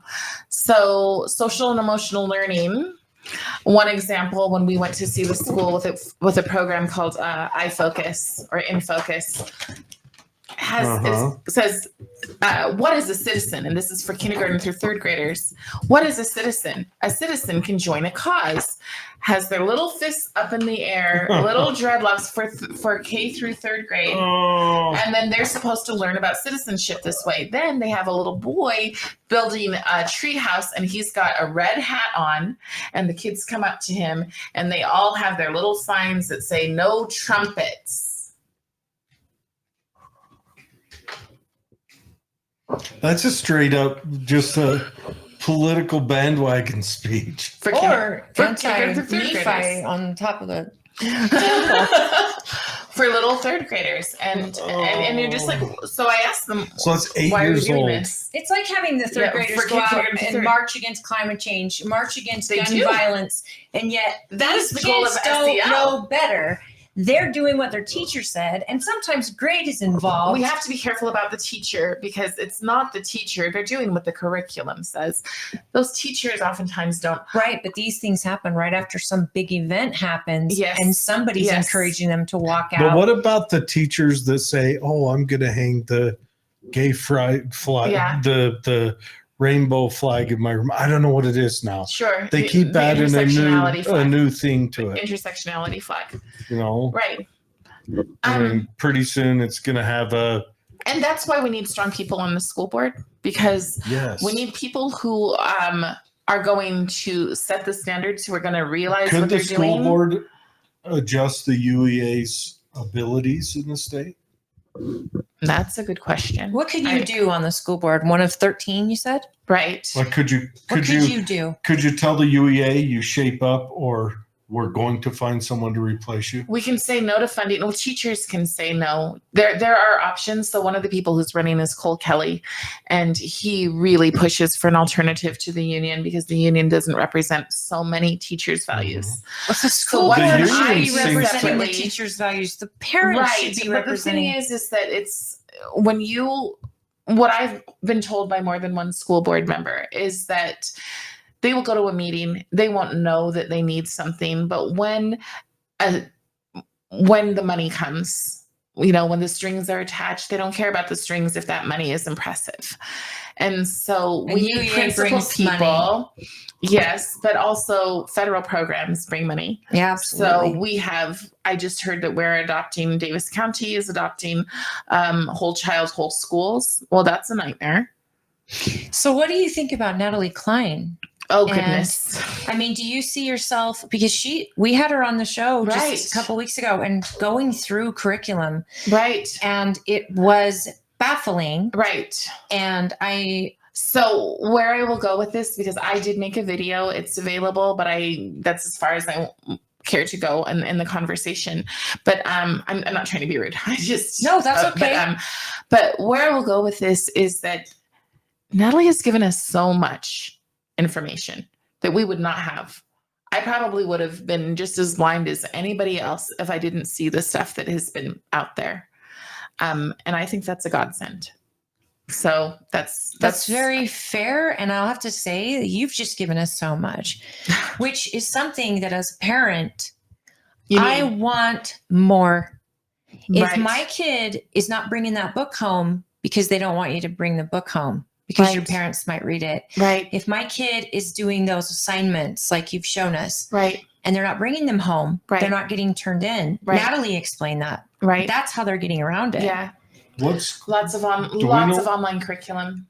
Do we know what school that came from? No. So parents send me things. Here's the thing. We have, especially in my position, or the incumbent, rubber stamps. Just rubber stamps anything the union wants. Go along to get along. There are two people on the board who I would say have drinking the progressive Kool-Aid, who believe they have insight, who are elitists. Brent Strait and Randy Booth. Okay. Both of those seats can be taken. Where are they from? So Randy Booth is my incumbent, and Brent Strait is out in Ogden. He has a wonderful person, Rod Hall, running against him. Okay. So when you say rubber stamp, do you mean that they say yes to everything? I don't know about that. I just know they say yes to everything. I was asked to, if we can hit those places. How far incumbency are they? That's a big question. Which one? How far? Yeah, like are they into it like 5 years where they're just, that chair's awful comfortable and they don't want to upset the apple cart? Or I mean, Randy Booth has been involved in, he was local school board before becoming state. This is his first round in state. Mm-hmm. And honestly, I'm not trying to be mean, but it should probably be his last, because there's a time when you go for someone because they are nice or because they have accomplished certain things at BYU. And then there's a time when you go for someone who's going to stand and protect our kids from what's facing them now. You asked me what I do differently. The board is being asked to make all sorts of decisions on diversity, equity, and inclusion. And they have read about it. They've studied it. They know it. They go to trainings about it. I've lived it. And when I've lived it, I will go out and I'll work at the cherry plant specifically so that I can mentor kids that are out there. And they will say, how come we're learning more from you than we did in school?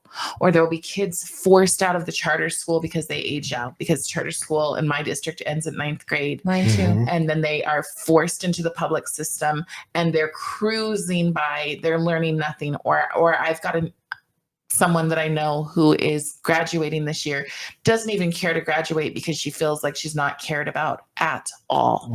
We've got teachers who are flat out. And I have a young woman who has told me this. She's 21 now, but when she was in school, she was told her teacher brought her to her house and smoked pot with her. Her teacher brought her to her house and smoked pot with her. There are young men in high school having sex with their teachers. There are people having sex with their teachers, and we don't understand that there's a problem. And when you listen to the incumbents talk, and whenever they're asked what the problem is, we need more funding for public school. No, our kids, we need to restore hope for our kids. One of the ways that we restore hope is we teach them real history and we teach them that our country is something to be proud of. Exactly. Second thing is we give them enough enough of a schedule and enough activities, and we foster activities and we bring back the importance of families, there is an app that says, it's called Schmoop, and it'll say, this one's for teachers, starry eyes. This one's for student, little nerdy. This one's for parents, super angry. And this one's for the districts. Close your mouth. We're openly saying that. You know what? I'm fine if schools, quit teaching history. Just teach them tools that'll get them into the world so that they can succeed, and let them explore history on their own. I don't care. You guys, what do they think is the end game to this? Just in case. Yes. Okay. What's the end game? So let me tell you that we had a bill called R277-328. We wanted it repealed because it required that our teachers be taught the nonsense we've been talking about, that they have to in the curriculum. So this was a teacher training. I've printed it off. It was a teacher training that they tried to do 2 years ago. When they brought it into the charter schools, it's called Equity in Our School, or Equity Within Schools. Okay. When they brought it into our schools, our teachers said, our people were appalled. Okay. Here's the subjects. Today's topics: privilege defined, privilege in schools, being a culturally responsive educator. Culturally responsive. That's one I want to hit. That's a red flag right there. But that started because there were Aboriginal people who didn't have any social skills at all. And they came to schools and they said, we've got to teach things that they understand. Where? Huge difference in Australia. Huge difference between that and saying that your average Black American can't learn the same way. Yeah, these guys came out of huts and not even seen a white person in their whole life, thrown into this whole new culture with clothes Big on. difference. I can't even. Is this coming though from a Utah curriculum? This is the bill that we tried to get repealed. So we said this should not be taught. Who's we? Your Path Forward group? No. Parents. Representative Jimenez. Okay. Our guy. Okay. Yes. Okay. So he brought this forward and said, get it out. And our school board met like 3 times and they watered it down. And they said, oh, it's fine now, but it's not fine because the people haven't done the research, because there's this, we're educated, we're elite, and so we don't need to, right? And our society is being taught to listen to the experts. Yes. Don't question the experts. Absolutely. And if you learned anything at COVID, you better start listening to your gut. An expert ain't nothing but a title, because you have to think about where they're getting their expertise from. Think about the education system they're coming from and being flourished Fauci is the and they science. have to, if they're not activists in here, then college didn't do its job. Exactly. And so then it goes down to implicit bias, intersectionality, microaggressions. You look me in the eyes, that's offensive. You look down at the floor to avoid me, that's offensive. You open the door for me, that's offensive. Exactly. And so they're being taught these things as fact. And that's my issue. I'm a pretty reasonable person. If you want to teach, some people believe this and some people believe this, where do you fall? That's different than teaching these things as facts. And Can I see that? Yeah, absolutely. There's more pages to it. There's gender stuff. And so what they left in was anything related to gender. But as long as they leave in inclusive words or saying that one of the things that this bill said. Show you this. You guys, this is a list of probably the left's top talking points on most every issue. When you're talking, you've got equality, equity, trauma, historical, systemic racism, implicit bias, intersectionality, microaggressions. You guys, this is like sitting in a college right now, and they're trying to take it from the college level down to your children. How young? All the way.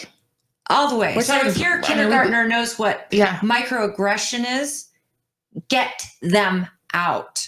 Or if your kindergartner comes home and says, I'm suffering anxiety, because that's also, we're talking a whole lot about feelings. One of the things the book talks about is that we should be steering kids away from using logos, i.e. logic, and instead using pathos, because people respond better to emotions.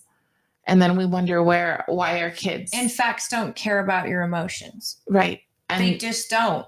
And that's, so the good thing is, because this I know is such, it's mind-blowingly. It is. Yeah. And we've got like 10 minutes, but I don't mind if we go on. Oh, if sure. you have the time. I'm fine. So listen, when we had Natalie Klein on, and we also had Monica Wilbur, who's running for our district. Yes. And Monica was a concerned parent who's going to the school board and asking the hard questions, and found a ally in Natalie, because Natalie was trying to answer the questions, and she was finding, according to her, she was standing up for what she thought was right, and she was standing alone with her school board. And so, you know, we asked her to come on, not to discuss the arrows that have been thrown at her. That doesn't matter to us. What we wanted was, I wanted to know why the arrows. Yeah. Because you're asking to be a school board member. Right. And maybe possibly, if you do your job well and right, according to me, a parent, arrows are coming at you. Yes. And you're strong enough to take them. Right. You're ready to take them. Yes. You have lived the very single life. It's sort of like, as what are you going to throw at me? Yeah. I'm a victor. I refuse to be a victim, and I refuse to encourage that mindset in my child, let alone your children, because it only hurts them. Right. To consider themselves victim only hurts them. And I have so much love for my students. Obviously. I mean, the reason that I spoke against 261 was the biggest thing for me was that I could not teach a class of young boys, teenage boys, and tell them, you know, work hard, study hard, but it doesn't matter because you're not going to really get to go to college because you're a white boy and you'll be the first on the chopping board. If I can stop that from happening, if I can stop them from not having opportunities, because that's what it's called, the Equal Opportunities Initiatives. So when we call it the DEI bill, it's wrong. It's the Equal Opportunities Initiatives. We took nothing from the other groups. We just said, you have to be fair. You have to be willing to listen. You cannot just bring in leftist speakers. For every leftist speaker, you need to bring in a conservative speaker. And our people, that's why they wore their squad gear and did their funeral, because we wanted equal opportunities. And that's never been the plan on their side. Never. Equity, it's not merit-based. And this, you guys, this is the problem. We've talked about it before. When you don't go with a merit-based system in your children, in your society, in your neighbors, you are going to totally have chaos, and planes will fall out of the sky, and judges will just abort the Constitution, and your government runs amok. There's nobody's accountable, and everyone's a victim. It makes me wonder if this, I was listening to it out there, if this emotional focus stuff is why we have a suicide elevation in our school children. I went through school, and I can't think of one suicide of one of my peers. Right. And my girlfriend's son is working on 2 now, and he's 2 or 3. We had a young girl in town a couple months ago at 12, and granted, the stuff that happens to these kids is it's getting horrible. There's younger. bullying, but if the teachers are only giving them tools to maintain victimhood or to express that, and not to express strength or finding avenues for strength, right? Could that be a reason? No, I think the power of a suggestion is real. So when you drive, not when I came out here, because I don't even know how I got here, but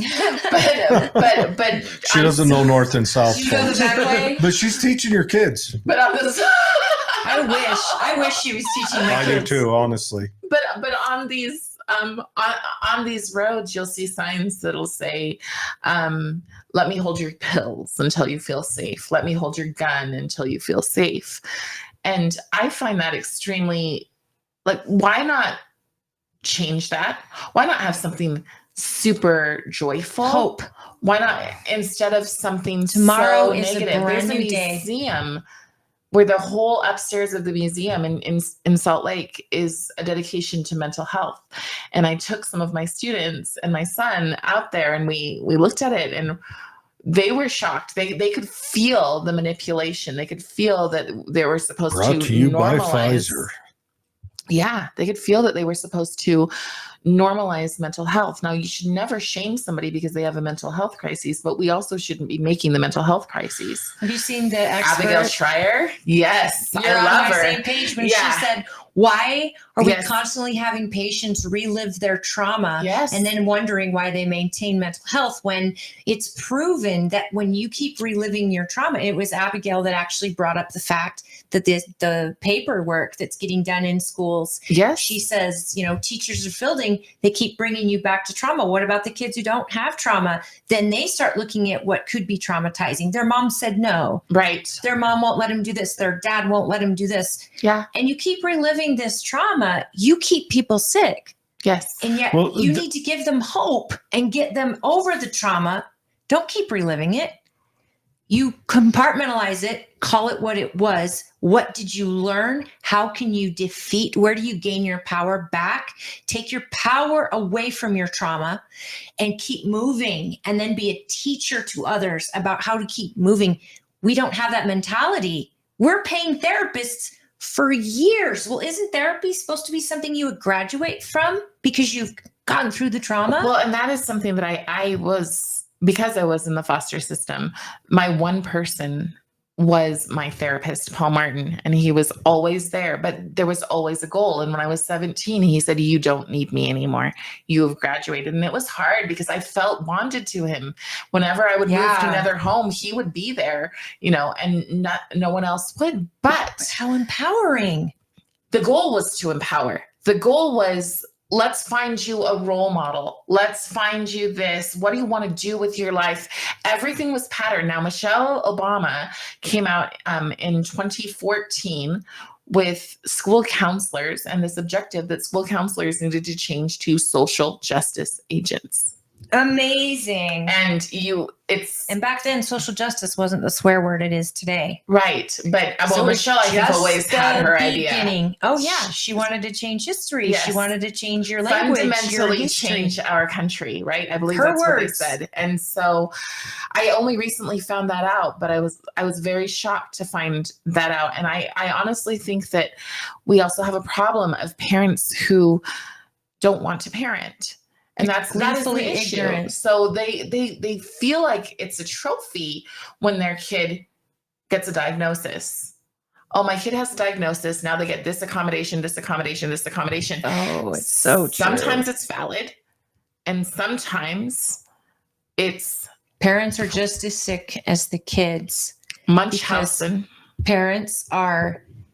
They do want a kid to be transgender because it makes them special. They do want their kid to be. It's just horrible. But this is Munchausen by a cultural standard now. Yes. Look how many celebrities are praising the fact they've got 2 transgender kids, or this or this, and it's like it's the new dog in a handbag. Yes. This is horrendous. These are people, and we're not teaching the value and importance of that individual spirit, that life, that God-given precious miracle of a life, that they're not a collective.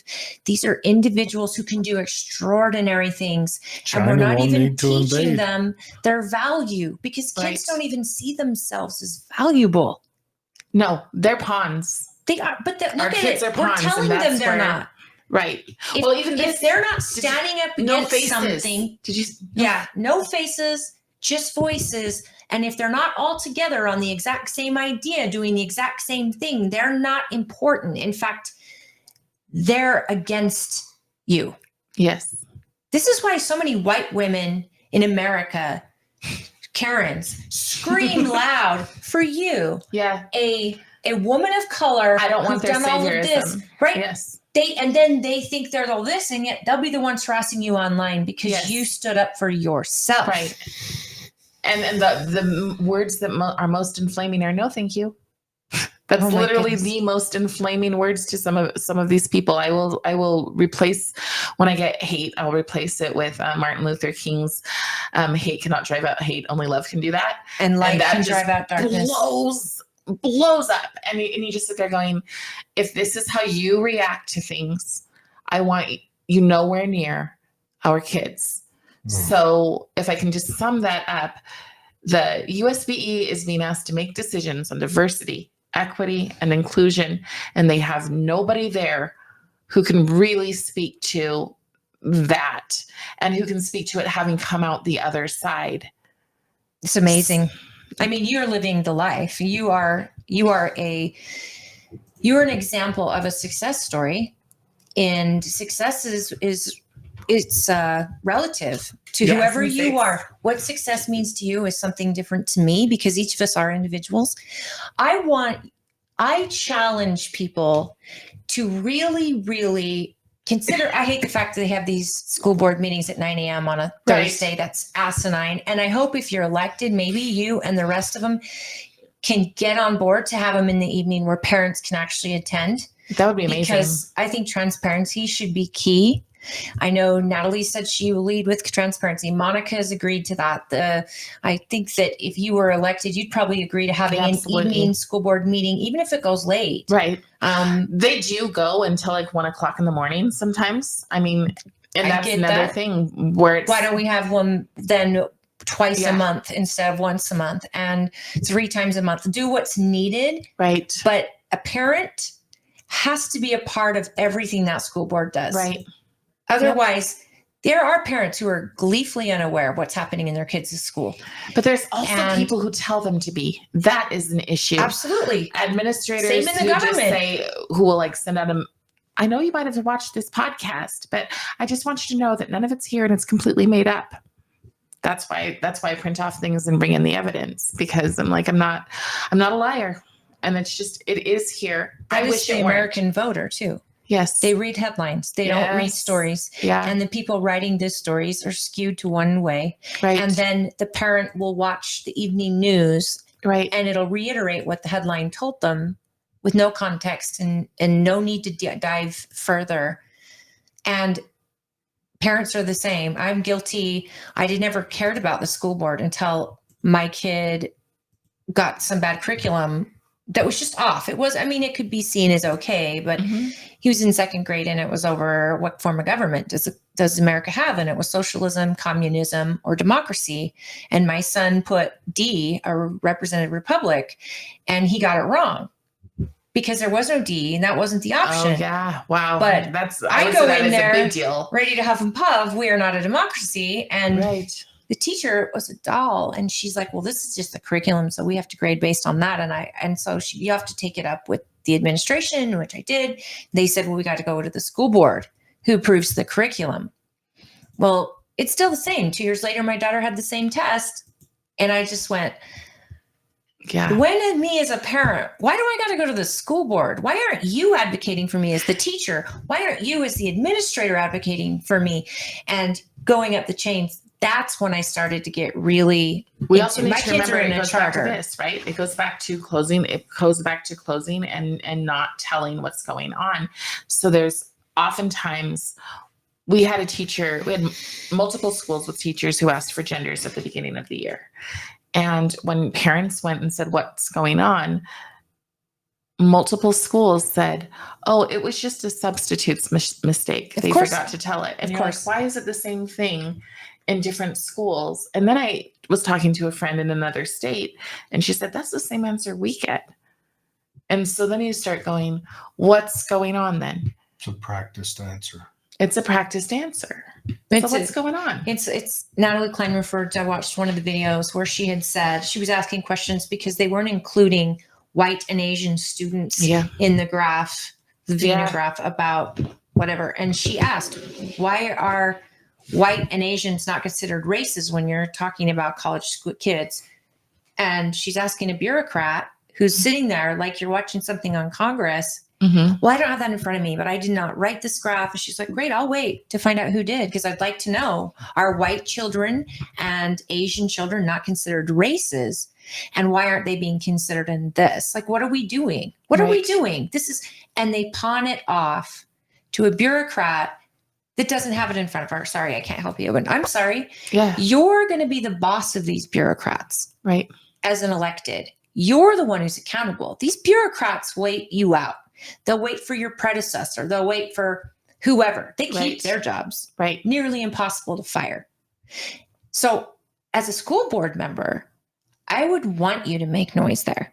Right. And Natalie Klein stands alone, is taking arrows. I want her to have partners there. I certainly want whoever's representing us to be standing up. I do have to say that because I know a lot of them. I know a lot of the school board members. And I think that a lot of them align in the same way as Natalie does, but they do so in a different way. And so there are some people who are just literally sending messages to legislatures saying, you've got to put something stronger here. How are they voting when the public is watching? This is my question. Yeah. Yeah. It's not that easy to see their voting records, but I do know that there's probably four. Yes, we are pawns too. Whoever said that. Absolutely. We're all. Do you have a website or a Facebook page we can share? Some troll says, where can I support this excellent candidate? We do need to bring that up. On Facebook, I'm Cari for Utah. So is it spelled out Cari? No, FOR on that one. Okay. And then on YouTube, I make just short videos that are campaign related, and that's Cari for Utah Kids. So and it's Cari, Cari. I had your website pulled up a minute ago. Oh, okay. That's cariforutahkids.com on YouTube. That's my website, and Cari. That is not me. A picture of Fanny. No, thank you. Okay, so I'm going to put this in the show notes also because it's spelled out. You said. Sorry, UT Kids. UT Kids. Cari for FOR. UT Kids. So this is what in the world? That's not it. Where am I? Are you spelled out? Is it FOR? Cari for UT Kids. I don't know why it's not sure. Try.com. It should be there. For on YouTube, it's for FOR because Adam set it up. Well, that's odd. Where's my page? Well, we're trusting Google here to. You're gonna be at the bottom. Okay, so do you have a donate button? I do have a donate button, and I would appreciate it because I am working class mama. Absolutely. And campaigns are expensive. They are. That's Cars for Kids. Yeah, Cari for Utah Kids. You guys, that's so weird. How come mine shows up? Can you share that on this show? If you just share it and then share copy link. Airdrop okay. Copy link.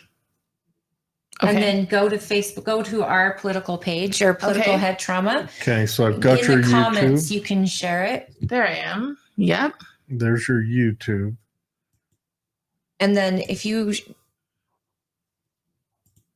Perfect. If you share that in the comments, and then we can go and copy it and maybe put it in the show notes. Okay. But you guys, wonderful. If you're in Utah County, tonight they're doing a school board debate actually for our district. And are you in one as well? We're waiting to find out if we're going to get to do one or if the incumbent will do one. Oh, well, is it just you and the incumbent or you got a couple in the race? There's three of us. Okay, well then Utah County, get this debate going and we thank you for doing it. And hopefully you're filming it. The chair of Utah County, Christy, is really great. I hope that you will support the debate if you're able to attend, folks. But in Utah County, these are moms or dads running. But if you can't give them money. I say this every show. Offer to make calls for her. Offer to share her stuff. Just offer to talk about her, because there's so much you're involved in. And I think people don't realize when someone's got passionate about something and they really believe in it and actually are living what they preach, that should carry so much weight with you. I really hope that you will support people you believe in. And I mean, I know that we could probably sit here for hours and go through that book. Oh yeah. That book is garbage. Yes. It's hot dumpster fire. But garbage. remember that every place is getting something. And so, because a lot of people will say, well, we're not getting that book. Thank goodness we don't have to worry. This is the goal of ethnic studies. Did you share it in here? So, I don't know if I shared a picture of it itself. Oh, no. Your website. Did you Yes, share I it in did. the comments Yes. here? Yes. I'm not It is seeing having it. a hard time pulling it up. That is very strange. Well, Cari for So, yeah. Utah Kids, please look her up on YouTube. She's got some shorts. It's going to explain some of this. We're looking at real documentation, folks. She has brought in laminated copies. I wish I could steal them and use them for a future show, but Dave I know wants to get a copy of those, so we'll probably have to take pictures. Okay. Yeah, or Well, you could just share them. those pictures. You She can sent share you. them with me. Yeah. That is sad that they force children to pick apart their lives like that. Right. That's got to be. Child's not I even wonder ready. how that affects a child. They're Yeah. being colonized. Granted, me when I was That's- 10, I was almost as smart as a gnat. So I'd have probably just slid right through it. I was like greased. But the average May I see thoughtful your kid. flyer here? Oh, yeah. This is I- great. The colors and everything. This This is is a really good looking wild that- flyer. I hope that you can see that on the camera. And That's super weird. informed, resilient, caring. So you're actually taking back the word. Yes. And that's it. Resilient can't be, when these people literally redefine words. And we're just supposed to sit back and be like, yeah, that's fine. And especially in the education world. Right. I'm sorry, your whole goal is to make sure people like me grow up and understand what these words mean. You have to understand there is no truth but power. That is a progressive ideology, and our children are being forced to become progressives. They're focused on power politics. Oh, Yes. I'd With like no to get Katie education Hall on on. how it ends, guys, because She's if they're not teaching history and they're not teaching right history, and I don't mean the right and left, I mean true history. They're not teaching that. Our children will never get to see the end result of what their progressivism will be. Right. So they don't see that they're helping march themselves into absolute and utter loss. Socialism. Well, what's worse, right? So forced socialism. a long march through the institutions. You mentioned Antifa, Yes. which you probably experienced in Washington, Yeah. if they existed. Yeah. The government says they're not even a thing. They're not a group. But you absolutely know for a fact after 2020, they're not only organized, they're highly funded. Yes. And they are the biggest cowards I've ever seen. Cover your face, cover your mask, and then create absolute chaos, hurt people, burn things down, damage people, try to shut them up with physical violence. Dismantle, crush them in any way possible. And they have no idea. So I just interviewed a young man who got out of Antifa. And he said the reason he got out is because he wanted to understand why he was being told to hate people who, he would see in his local grocery store. But he was told, hate them. And so he read Mein Kampf.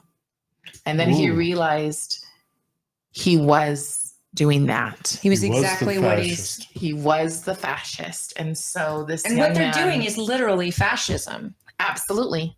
And you know, you get a conservative person like yourself to show up, and Antifa in return turns their back in protest or plugs their ears. Why? Why are you afraid the other side? And why are you okay with another person telling you to hate the other side? It's by design, and it's from such a young age. Just don't teach kids critical thinking skills. Right. Don't teach them to question with boldness. Yep. Teach them to follow as a collective, as an ant, and do their worker bees and kill anything that comes in between your collective and your group. It's nihilism. Yes. Utter nihilism. They are being taught a very hopeless way to live. And so dismantling, when they say it, when you go to the UEA's page and it says we want to dismantle unjust systems, then you have to remember they say everything is unjust. Everything is unjust. Is that over at, where's that? That's like in St. George area. I recognize the Look area. at you there. Yep, I play Harriet. Do you carry a pistol on you? So I do. No, I carry a full-on rifle. That's the right time. You know, also Harriet carried a pistol. I didn't know she carried She a had pistol. a pistol hidden in her dress. Okay. No, but yeah, that was a fun She day. carried a holdout. Harriet was awesome. She's one of my personal heroes. She broke all the laws. She carried a pistol. She was pretty fierce for a 5'3" woman. 5'3". She was a tiny little thing. Yeah, and that's she was not pretty fierce. Yeah. You encourage so many young people, I think, just by your the look of you. Okay. Yeah. You are supposed to be the victim, and you need special ways to get into college. You're not smart enough to understand how to vote because you need to be a Democrat because that's you're poor and you're Black. Like all these things that you have been told. And it's like Ben Carson. He's like, my parents never told me I was a victim. Right. My parents always expected the best from me. Right. In my grades, in the way I behaved, in what I did. I had to be, a pillar in my community, not the problem. My dad always said, you ain't smart enough to go to college and I ain't rich enough to buy your way in. So I joined the Army. But what I'm saying is when you are that, you're living proof that labels are bullshit. Like they are. They're full of crap, and yet you're a victor in your own story. Yeah. And I think kids can probably sense that from you. I think they feel it. Yeah. I think, and they feel loved. Somebody told me I was fortunate enough to do Benjamin Boyce's podcast. Yes. And I watched that. I like his podcast, and you did well on there. Thank you. In the comments, somebody said, she is the archetypical mother. And as somebody who couldn't have more than one child and desperately wanted to, that is how I run. Not that I'm trying to take over other people's parenting, but I want every kid to feel like they matter. Yeah. Not in some woke, fake way where I turn it off when you don't do what I want, but I want kids to thrive. They deserve to thrive. And the things, I'm sorry, I'm going to cry, but the things that they're taking away from them, their innocence, their value. I see these kids, right? I'll see like a little, one specific situation, these two little girls. One is white, blonde hair. One is Asian. They wear the same sweater. They wear their little cardigan from school, and they put their sleeves in together, and they're like, we're twins. And one's heavy and one's not. And you're just like, okay. And taking that, walking them into a class and having them have to wrestle with the fact that they're not twins. Yes, they shouldn't even be friends. It's cruel, and it does turn them into not being friends. It turns them into, oh, your politics are different than mine. We've got kids who are walking up and giving other kids notes that say, you're not empathetic enough to be my friend. And what they mean by empathetic is you didn't join the queer club, but I did, and so we can't be friends. But I'm virtuous now because I know what empathy is, and you don't. So kick to the curb. Kids aren't born and then we wonder racist. Kids aren't born sexist, nothing. class identity, gender I'm calling gender Joey issues. tomorrow. Kids aren't born that way, and the problem is that it's all taught. Empathy has to be taught. Yeah, but and right if it's way. not happening properly in a organic and real way. Right. I don't think we have to be careful with empathy because that's social and emotional learning. I just saw something, the Peaceful Playground. be careful because it absolutely comes into. I think the golden rule, do unto others as you would have done yourself, is the maximum way to teach empathy. Yes. Would you like someone to treat you that way? Right. Then don't do that. Exactly. Period. The end. Exactly. I wonder if they think that anybody's sense of pride in accomplishment is not as good as pride in just inherent circumstance or body that I'm born into. Right.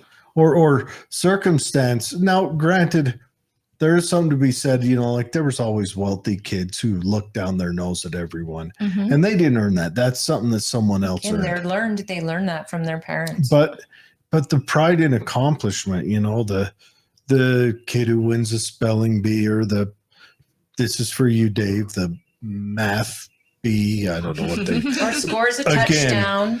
IQ of 94. I've elevated. Would you read something in the bathroom on your way in? I read the shampoo bottle. It's in the bathroom. But anyways, but yeah,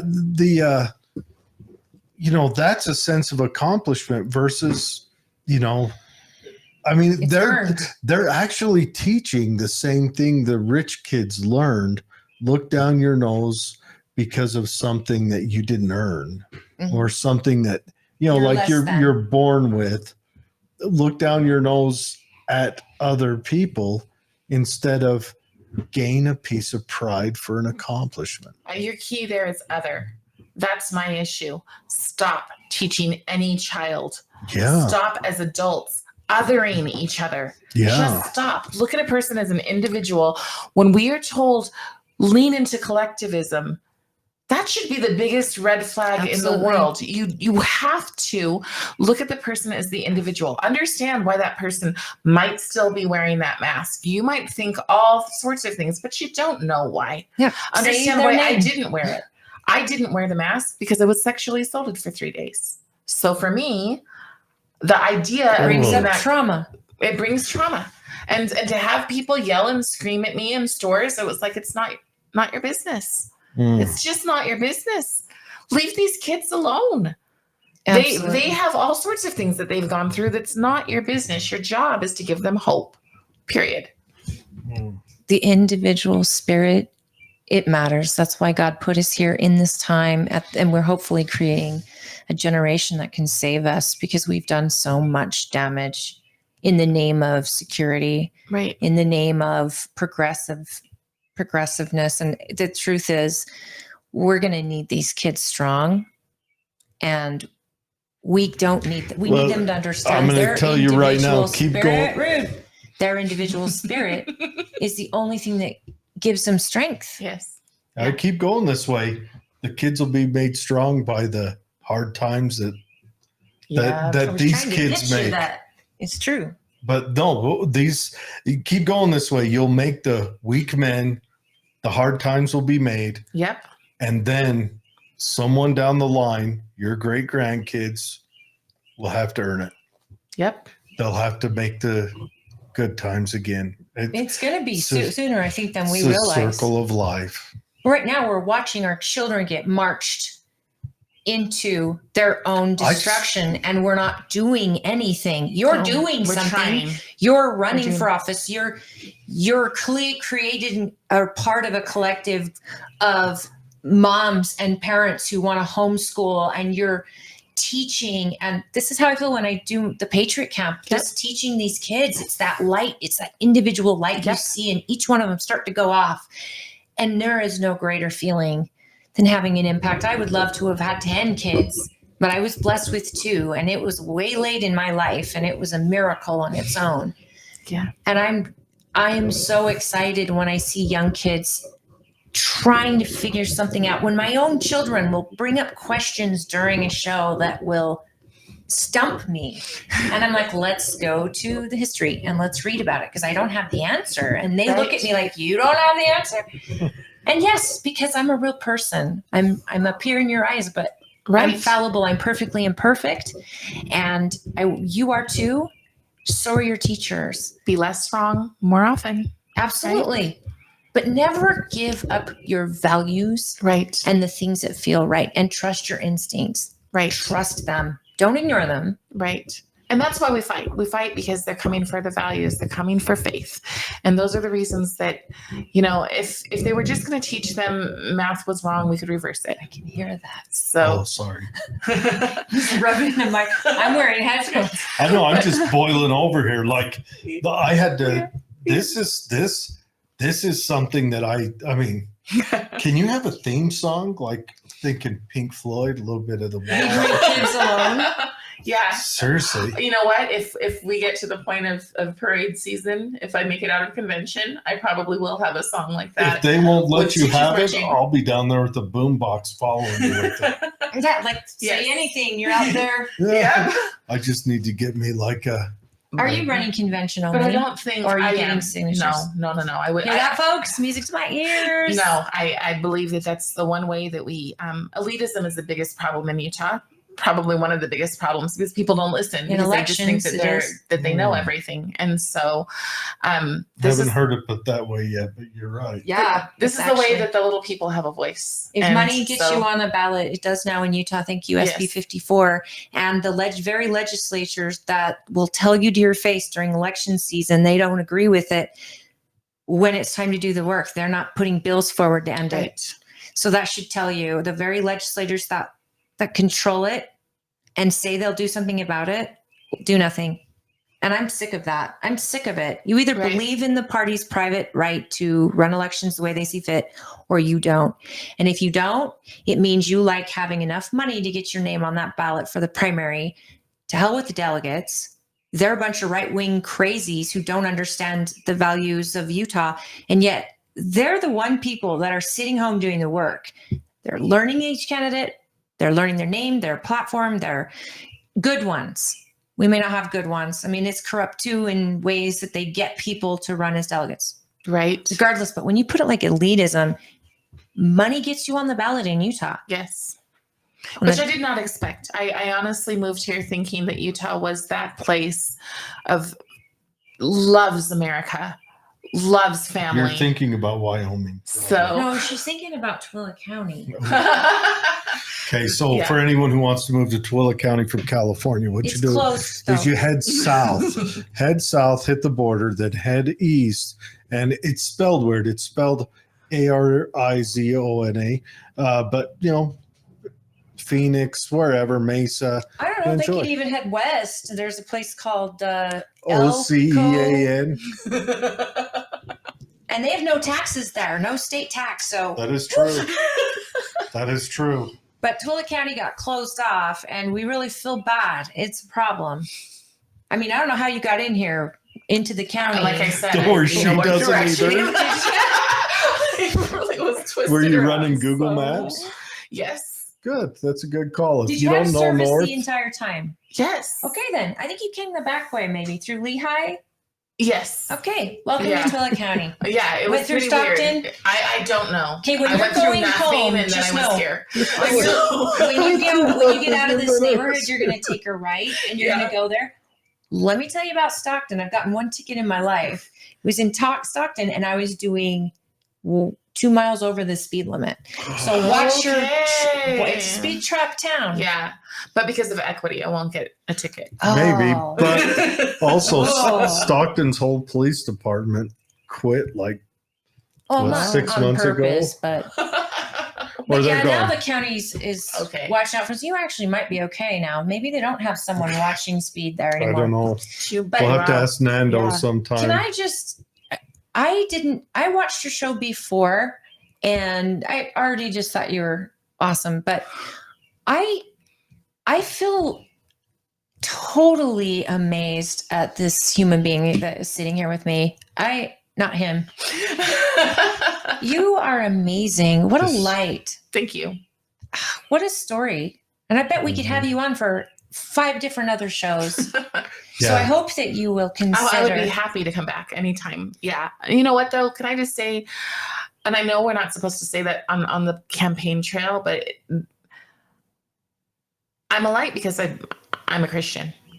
So I'm You're just going to say that. I mean, that's where that's where love and that's where redemption comes from. And that's why I fight this stuff so hard, because there's no redemption in Marxism.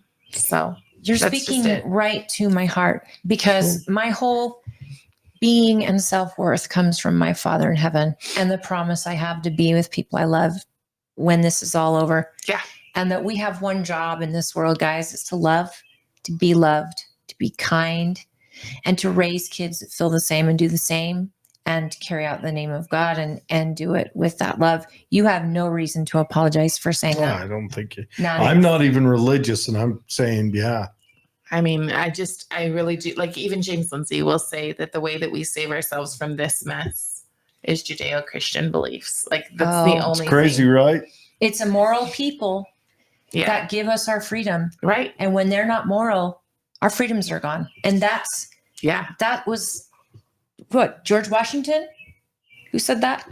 Or was it? No, it was Benjamin Franklin. Benjamin Franklin. And the thing is, he probably wasn't the moralist of people. Well, he was more, unless you were a young French lass. But it was freedom That's of religion. the part of history they don't teach. They taught it somewhere, because I even knew that. But that's the thing. I think that your light does come from God, and yet it's so much more than that. You're a bigger individual than just your story, because you're living by example, and I can feel it from you. And this is something that, I mean, I've seen you on video, I've heard about you, I've met your darling husband. This is Your incredible. Lesser half. Equal. He's a very good man. Adam is a stud. People think that, he's a troll or No, whatever. I love it. I gold. love trolls. I love trolls because he's a troll that admits you got to keep it funny. Yeah. You got to keep it fun. Right. And he does that. Yeah. I like Adam a lot. It's so weird in my ears. It sounds like you have a bird. There is a bird There's outside. a bird right out there. It's coming because the window's open. We could close the window. No, it's too late. I mean, it's too late now. We're half hour over. And I don't know. Do you have anything else you'd like to share? Because I'm just. Can I look? Do you care if I go through my list, see if there's any points that I'm like, what did I miss? Go ahead. I told my homeschool friends while we were talking, I'm like, you need to watch this, because I'm going to share that I'm on the fence about homeschooling, and I've got a big fear, and they're like, it's really a collective. We can do it all together and all chip in. And I'm like, yeah, okay, but it's scary. Well, my kid's worth it. Go to both my kids. Cari 4 utkids.com. You can donate there. You can read about her, read up on this stuff, get information. And then you can also, from there, you can find her YouTube channel, because she's got her links to her videos that she's put up on there. And from there, you can go and subscribe to her YouTube. You can check out the Harriet Tubman. And Harriet Tubman, honestly, is an awesome story. And she's tough. She fights. And the reason we have these character actors come to Patriot Camp is so that our kids can actually, they kind of get into that place where this person, when you do this, you walk in there and that's exactly who you are. Right. So when they ask you questions about, well, how did you go to school? Like, did you have to go to college, or did you have to, and you give them answers as if you're her right in that time period. Yes. Well, we don't have computers. We don't even know what that is. So what are you referring to? What is this Google? And it's so neat because the kids really get a face and they get an experience. And I don't know if you charge for what you do, but it's absolutely fascinating. No, and the same thing with the homeschool co-op. I do get paid a small stipend, and if depending on where I go, as you should. So, but we can do this. I just want to say a few things. One, 52% of Utahns do not have a college degree. And maybe they should be a little bit grateful for that. Not that there aren't wonderful people with college degrees. I know many, many brilliant people who have the degree to back it up. But if we left school feeling that we aren't confident enough to raise our own children and we need to trust them to the experts, then our schools didn't give us what we needed. Right. So I feel like that is vital. So I can stand in a room with senators and representatives and hold my own. And I did not graduate from college. Mm-hmm. So I think it's important that people recognize that we are perfectly equipped to take care of the children that God gave us. I'm happy to, whether I win it or not, bring my presentation on DEI in K-12 to anybody who wants me to, just as long as you're safe. You hear that, folks? So any of you listening that would like to potentially sponsor a presentation of hers, do you charge? No. So you just have to have a venue and a group of interested, like-minded people. And if you guys are running homeschooling groups, or I'd love to have you do a parent meeting sometime on behalf of the party. Yeah, sure. After, let's probably get campaign season over. Right. But I think it's crucial that parents know what's going on. It's a mission. It's an absolute, actually, when I went to the school board and I said, I need you to hear me, and they didn't, I said, if you don't hear me, I'm going to work harder than an LDS missionary at making sure parents know what's going on. And they heard that, right? Now they have. So beforehand, not so much. I think the last thing that I want to say is dignity. We are being asked in every corner to get rid of our dignity, which means that we are asked to swallow lies and pretend they're truth. The second that we knowingly accept lies as truth, we've stripped dignity. That's what's happening to our kids. That is ultimately the reason to fight, because these little people who haven't even developed, their full minds aren't even fully developed, are being told to swallow a lie. They're being told, oh, the person next to you who thinks that they're a fish, you have to respect the fact that they're a fish, because that's being kind and empathetic. It's not kind and empathetic to the child who believes they're a fish. Nope. And it's not kind and empathetic to the kids who have to live in a world of insanity. I'm sorry. I'm not trying to be rude. No, it's just truth. Facts. And the thing is, it's the same. It's the same in transgenders and all these other things, when we all sit back and be like, yeah, that's fine. Once we've resorted to just acceptance. I mean, that's what they first said they wanted, acceptance. But nope, it's more than that. Mm-hmm. Now they want you to be an activist on their behalf. And if you're not, you're crushed. Right. And the truth is that if it was an anorexic, right, you wouldn't sit there and go, hey, no food for you today. And right. By the way, you could remove 20 pounds if we just cut your legs off. Right. And a doctor would go, yeah, that sounds fine. Right. Yeah. And I'm going to make money off you. That's insane. So when you start playing the game, now you're the problem.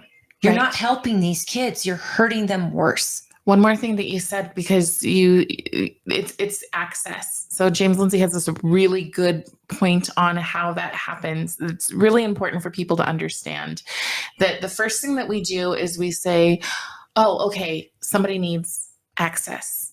So let's take scouting. It's just a perfect example, I think, because you take Boy Scouts and girls say, I want to be part of Scouts. What's this organization you speak of that no longer exists? Right. The end game is to dismantle, but it's very clear in formula. The first thing is to say, oh, well, they need access. We want to say yes, because that's the kind thing to do. So we say yes. Then they want accommodation. I don't like the way that you're doing things. So for scouting, I remember my son was a Cub Scout when it all changed. And they said, we don't want guns anymore. So you can't even have Nerf guns for Cub Scouts. So then we got rid of, we accommodated. Then they said, well, now that you've gotten that, we deserve a seat at the table. Right. So give us our seat at the table. Then they wanted to run the table. Then after running the table, they dismantled. They ran it into the goal is always to dismantle. And so as soon as we let in the access, as soon as we fall for the whole, you have to be kind. This almost sounds like the military. It's all so much. I wonder if what is the end game to dismantle from within. Dismantle the West. That's an insanely good point. I said that the other day. They're trying to tear this down. That's why they washed out. That's why Obama started washing out loud opposing political. He just did field grade officers. He did probably captain promotable through colonels, and he washed them out, 147 of them.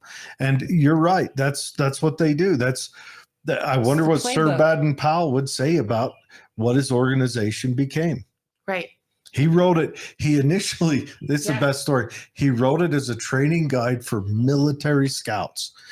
And the British military said, that is too hardcore. So he brought it over to America, and the Americans said, we want to teach this to our kids. I love the story of that. And that's what happened. Yeah.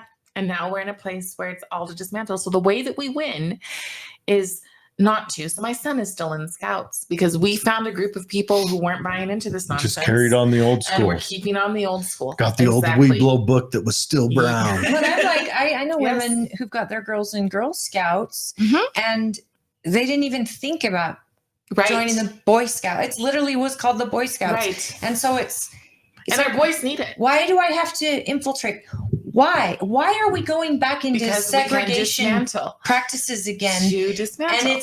And it's our very own minority citizens that are ready to bring segregation back. And yet, what did you fight for? Only a portion. They're just the loudest. These are luxury beliefs. Oh, right. So the people who believe in them, the people who are part of the NAACP of Utah, those are people who are at least middle class, if not higher. Those are the people who believe this and push it. And they all usually have a college degree in common. Will doing that? It looks to me like doing that is them pulling the ladder up on young black and brown people coming up below them that have the opportunity to learn. They just don't want competition at the top. They want it's about power for sure. And so, but the cool thing is that more and more people, the picture that you pulled up of us at the Capitol, there used to be 2 of us. Yeah. Now there's 17 of us that are just on the board of speakers. That's amazing. Do you hear that? Yeah. One is this right here? Yeah. So there used to be 2 of us. Me and one other person spoke at everything. I'm telling you guys, one individual can move mountains. Yep. And that's with their faith. That's with their fact, their belief, their dignity intact. And they don't waver. They follow truth and they seek it. And then you are contagious. I mean, your presence. I think that's what I was trying to get across is that I've seen you on video, but to be in your presence, it's like I want to do and be and excel and hug and love. Just by being around you, please don't start a cult. I know. Here we go. Please don't. If you start a cult, she's gonna sign up and be the new Moonies. Those things you're working for is what inspired all these other people. Yeah, and that's just 17. Right. How many are sitting home right now watching, going, I would show up to a meeting for her. Well, there's lots. I mean, and it is coming out. The best voices against this is, Coleman Hughes. I just listened to him. He's got an amazing voice against it, and he's fighting it. And it seems, and he's not even like a conservative or a Republican. He's just, I think, I've always believed this, is that hi, Mr. Mayor. People with music degrees are like the most intelligent, holistically intelligent people we have, because they have to learn like theory and math and how to make that beautiful at the same time. And I think it makes a more music has its own language. It's like learning a second language. Well-rounded intelligence. And that's why you see a lot of people with musical talent really be able to dig into subjects. I mean, musicians have always been able to write songs that explore a thought or an idea that bring other people along with them. That actually touch the human condition in a way that a speech couldn't. Well, that's the same. That's the same with theater, having a background. It's not exactly the same, but that is why you can. That's why watching people learning and making it beautiful at the same time. Exactly. That's what I'd love to see. I'd love to see excellence restored in our schools. If we're going to bring in these speakers, then we need to bring in the very best of the best so that these kids leave feeling hopeful. 1776 Unites curriculum would be wonderful in our schools. And I say it's too political. And I sit there going, look, every time you say something's too political, you mean it's not your kind of politics. Yeah, 1776 was one of the biggest, most political years in our history. So it's the Woodson Institute. Ignore politics. I'm sorry. Right. I don't care if you like to watch the news or not. I don't care how you feel about politics in general. Everything that touches your life involves politics. So if you're not awake and actually knowing about the politics and the people behind it, then you will never feel like you have power over your own life. Yep. So we can restore hope. I don't think it's over. I don't think our kids are lost as long as we tell them truth all the time. This is something you support? This is a 1776 Unites. She just spoke of. I've never heard of it. You guys, it has tons and tons of curriculum. This is where I learned about the Rosenwald schools, all free. Nonpartisan, guys. An intellectually diverse alliance of writers, thinkers, and activists. But when they say activists, they are talking about, they intentionally have a pragmatic view of history. There's Coleman. Yep. So Coleman Hughes, John McWhorter. Yep. God, how many other awesome people are you going to throw at me? Yep. Is this organization, is it? Bob Woodson comes, he's actually he's going to bring an office to Utah. So he feels that Utah. Is this a Black run group? Yes. Well, so like 1776 Unites is telling positive stories of Black history. It's telling stories. That's incredible. Yes. It's amazing. And when we brought it and said we'd like to see this in our schools, we had people say it's too political. It's the incorrect political. Exactly. Well, the thing let's have it during Black History Month, shall we? Because this is Black Black history. During Black History. We'll state a fact. Yeah. Yes, most of the Blacks in the early Americas were brought here under awful conditions. That doesn't mean that American history is not that Black history, white history, American history, Native American history. There's tragedies in all of them, but they're all tied together. They're all tragic and beautiful. History is tragic. Yes. Everybody that walks the earth comes to a tragedy in the end. And if we learn from it, it makes our future less tragic. Right. It's when we don't learn from it that we recreate these tragedies over and over again with different titles. Yeah. I like that. I want to look more into that. Matter of fact, I'm going to have you reach out and see if that guy can't come on, and I'll just sit here and listen to, because I love history, and he's amazing. There's, it's right.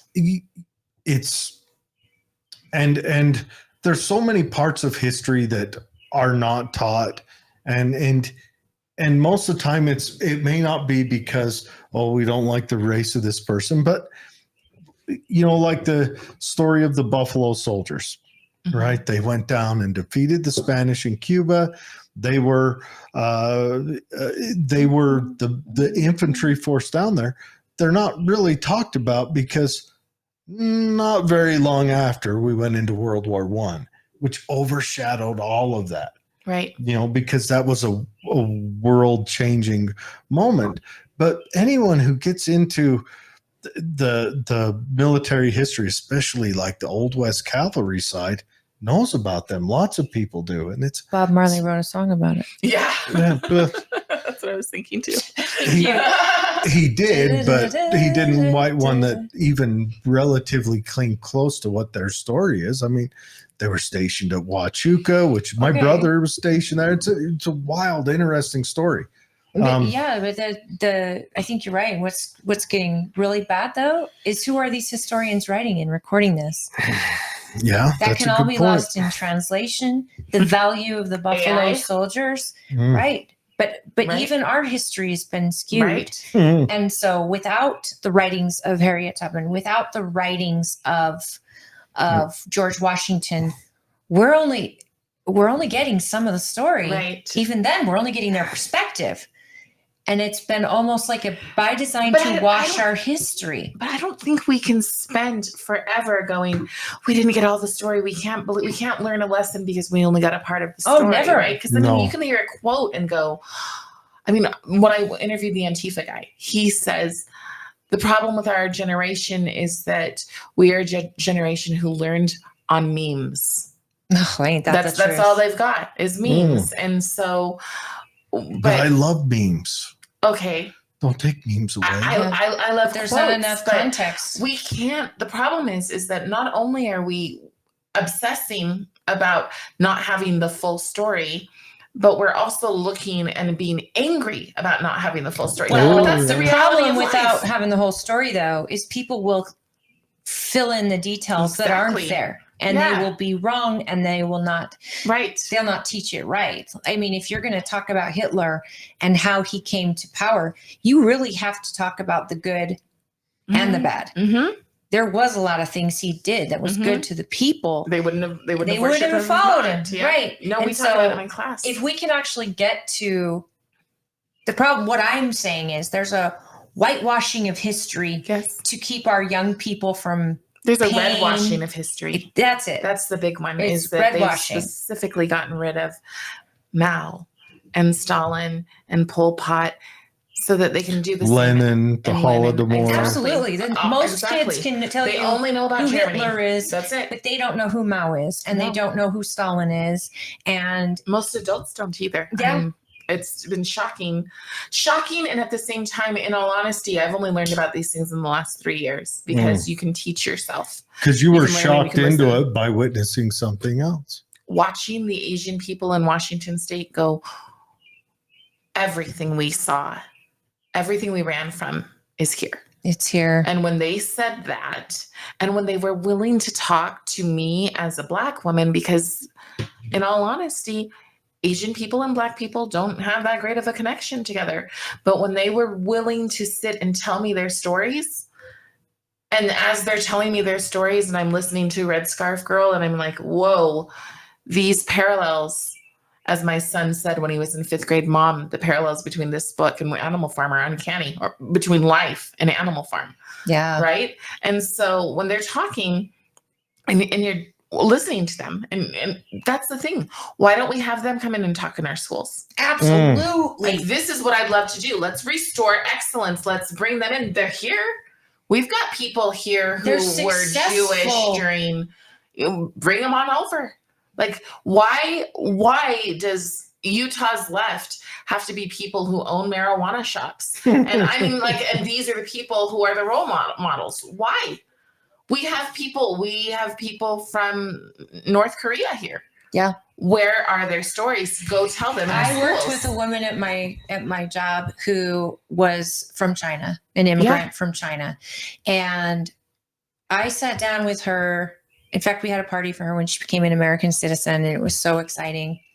And I sat down with her and just listening, and she's got a little girl, and she's like, I had to get out. Right. I was afraid all the time. And now she brought her culture home here. Right. But she also couldn't believe that she could do what she wanted. She could drive when she wanted. She could have a job. She could start a business if she wanted. Yeah. She was super brilliantly smart, and she attributes her culture to that because their culture discipline believes in excellence. Yes. They don't believe in. But and I'm sure she looks at other people and go, how are you even able to feed yourself? I get all that because Americans have a lazy culture, according to the Chinese. Right. And so listening to her story, I was like, no greater was I more proud to be an American citizen. And then I thought, how stupid lucky am I that I got chose to be born in this country under these circumstances? And yet this woman had to claw, fight, and bite to get out from underneath the regime. And yet she's watching us give our freedoms away. Right. And I think Asians get out of a lot of conversations on purpose. So do a lot of immigrants that come from other countries, Venezuelans, Cubans, because they're like, whoa, whoa, whoa. We left this. We fled, excuse me. Right. Because fear ran us. Right. And the government's foot was on our neck nonstop. Right. And we came to the free country and the best country in the world. And we do wave that American flag out of pride. And we acclimated. And now we're watching these other guys come through the border who are taking like they're entitled. Yes. And that right Entitlement is huge. Our culture is spoiled. Yes. We're spoiled. Which is why when people say they want to dismantle it because they think that we're spoiled and we don't deserve to exist, they are not, their viewpoint is not invalid. Still don't want it to happen. They're I'd rather not just clean up our problems. They're not incorrect about what They're saying the truth out we're loud. coming out of the end of the good times. Yes. Making weak men. Yes. I want to close out on Yes. this. You know how you do these book studies with your kids? I would like you to have them read Robert Heinlein's books. Who is this? Robert I Heinlein. only have a month left of school. Says Jared, telling her what curriculum to. He was I think a California state senator, Democrat, but he was a conservative senator, anti-communist in the 60s. But he wrote Starship Troopers. Okay. The Moon is a Cruel Mistress. Oh, okay. But each book, he explores a different political theory through a fictional story. Like Starship Troopers is pure republicanism. Okay. And Moon is a Cruel Mistress is about communism or techno-communism. But read those books. This might be something you have to embark on next year, but read those books and compare and write down. I'll at least have Liam. I mean, my son. Come to our it. podcast. Leave with homework. But welcome. have him break down what he thinks the positives are. Yeah. But don't get it from the movie because the movie was made by a leftist that wanted to poke fun at fascists. I like Starship Troopers. Okay. Read the book. The book's Actually, I'll 1,000 probably times. go buy it for him on my way home. Yeah. Wow. Those You are a Robert Heinlein's an doer. interesting cat. He's really interesting. He's one of my favorite politicians. So we should probably cut her loose because we're an hour over. Yes, and she's over here yawning behind the mic. No, She's it's got okay. a long You're good. drive through she's Nowhere. going on walkabout to God knows where, but we pray that she arrives safely home. And please get to know this candidate. Cari is amazing. Get to know her, reach out. I'm sure you're getting responses from your website if people want to reach out to you. And please, if we can share something for you, our Perfect. Our page is your page. So go ahead and send us what you want us to share. Wonderful. Thank you. And then if you do have like a debate or something, let us know. Okay. But tell delegates in Utah County, get to know her. I think that we need more like her at the school board. And I know I'm holding my candidates at least accountable to the level that I think she's established here. I think Natalie Klein has established it on a lot of her research and a lot of what she's done. And I think if you're doing your job right, then it's the kids and the future of these kids that is at the very top of your list. Yes. And that should be simple. That's what it used to be in small little schoolhouses. That's what it was about, is making functional, good Contributing members of that would society. contribute to society, procreate, and live and grab their piece of their property and live till they're good and fat and happy and old. Right? Well, when you nationalize stuff, it ruins But it. that's it. Now it's turned into this, everyone's a victim and we're going to tell you how, and you can only change it by setting it afire and getting to the streets and kicking God out of your life and your mom and dad out of your life because they were wrong. And believe us, the experts, the elites, the college educated. But remember the ladder that we climbed is gone because we've taken it because you're a victim. But we're the ones telling you that you're a victim. In the meanwhile, we're victimizing you day after day after day. And I hope people will get to know you because I've enjoyed this thoroughly. And I thank you for coming out and spending this extra hour with us. Thanks for coming in person. That was outstanding. It's my pleasure. I know it's a heck of a drive. That was fine. When Adam came on the show too, he come up here and bedraggled to drive. I'm like, you be okay to drive home? Because we did it later back then too. Yeah. Back then, like 3 months ago. No, I think his was like 2 years. Yeah, it Well, in would the old have been. days, back then was like 3 months. The way they had the Yeah. format. Then we got called to Fridays, and we're like, wait. And Right. everyone else said, "How are we going to do 4 hours?" And Jared and I are like, "How are we going to do 4 hours? We go way over, and the other Every people don't time. have Right. enough time." So Yeah. Every time. All right, everyone. We're going to cut you loose. Next week, we're looking forward to Camille Knudsen. Who else we got? next week, I think we're reaching out to Gowd, if possible. Oh, yeah, and Gowd. We try to get Gowd on.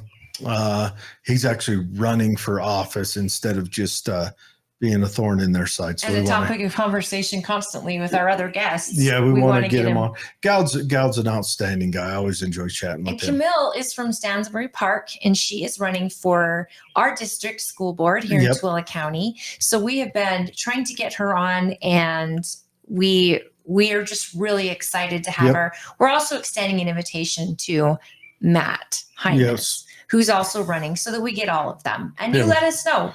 If you watch the debate tonight, it's going to be in Utah County for our district. Yes. They're all debating there. They're in Lehigh High School tonight, right?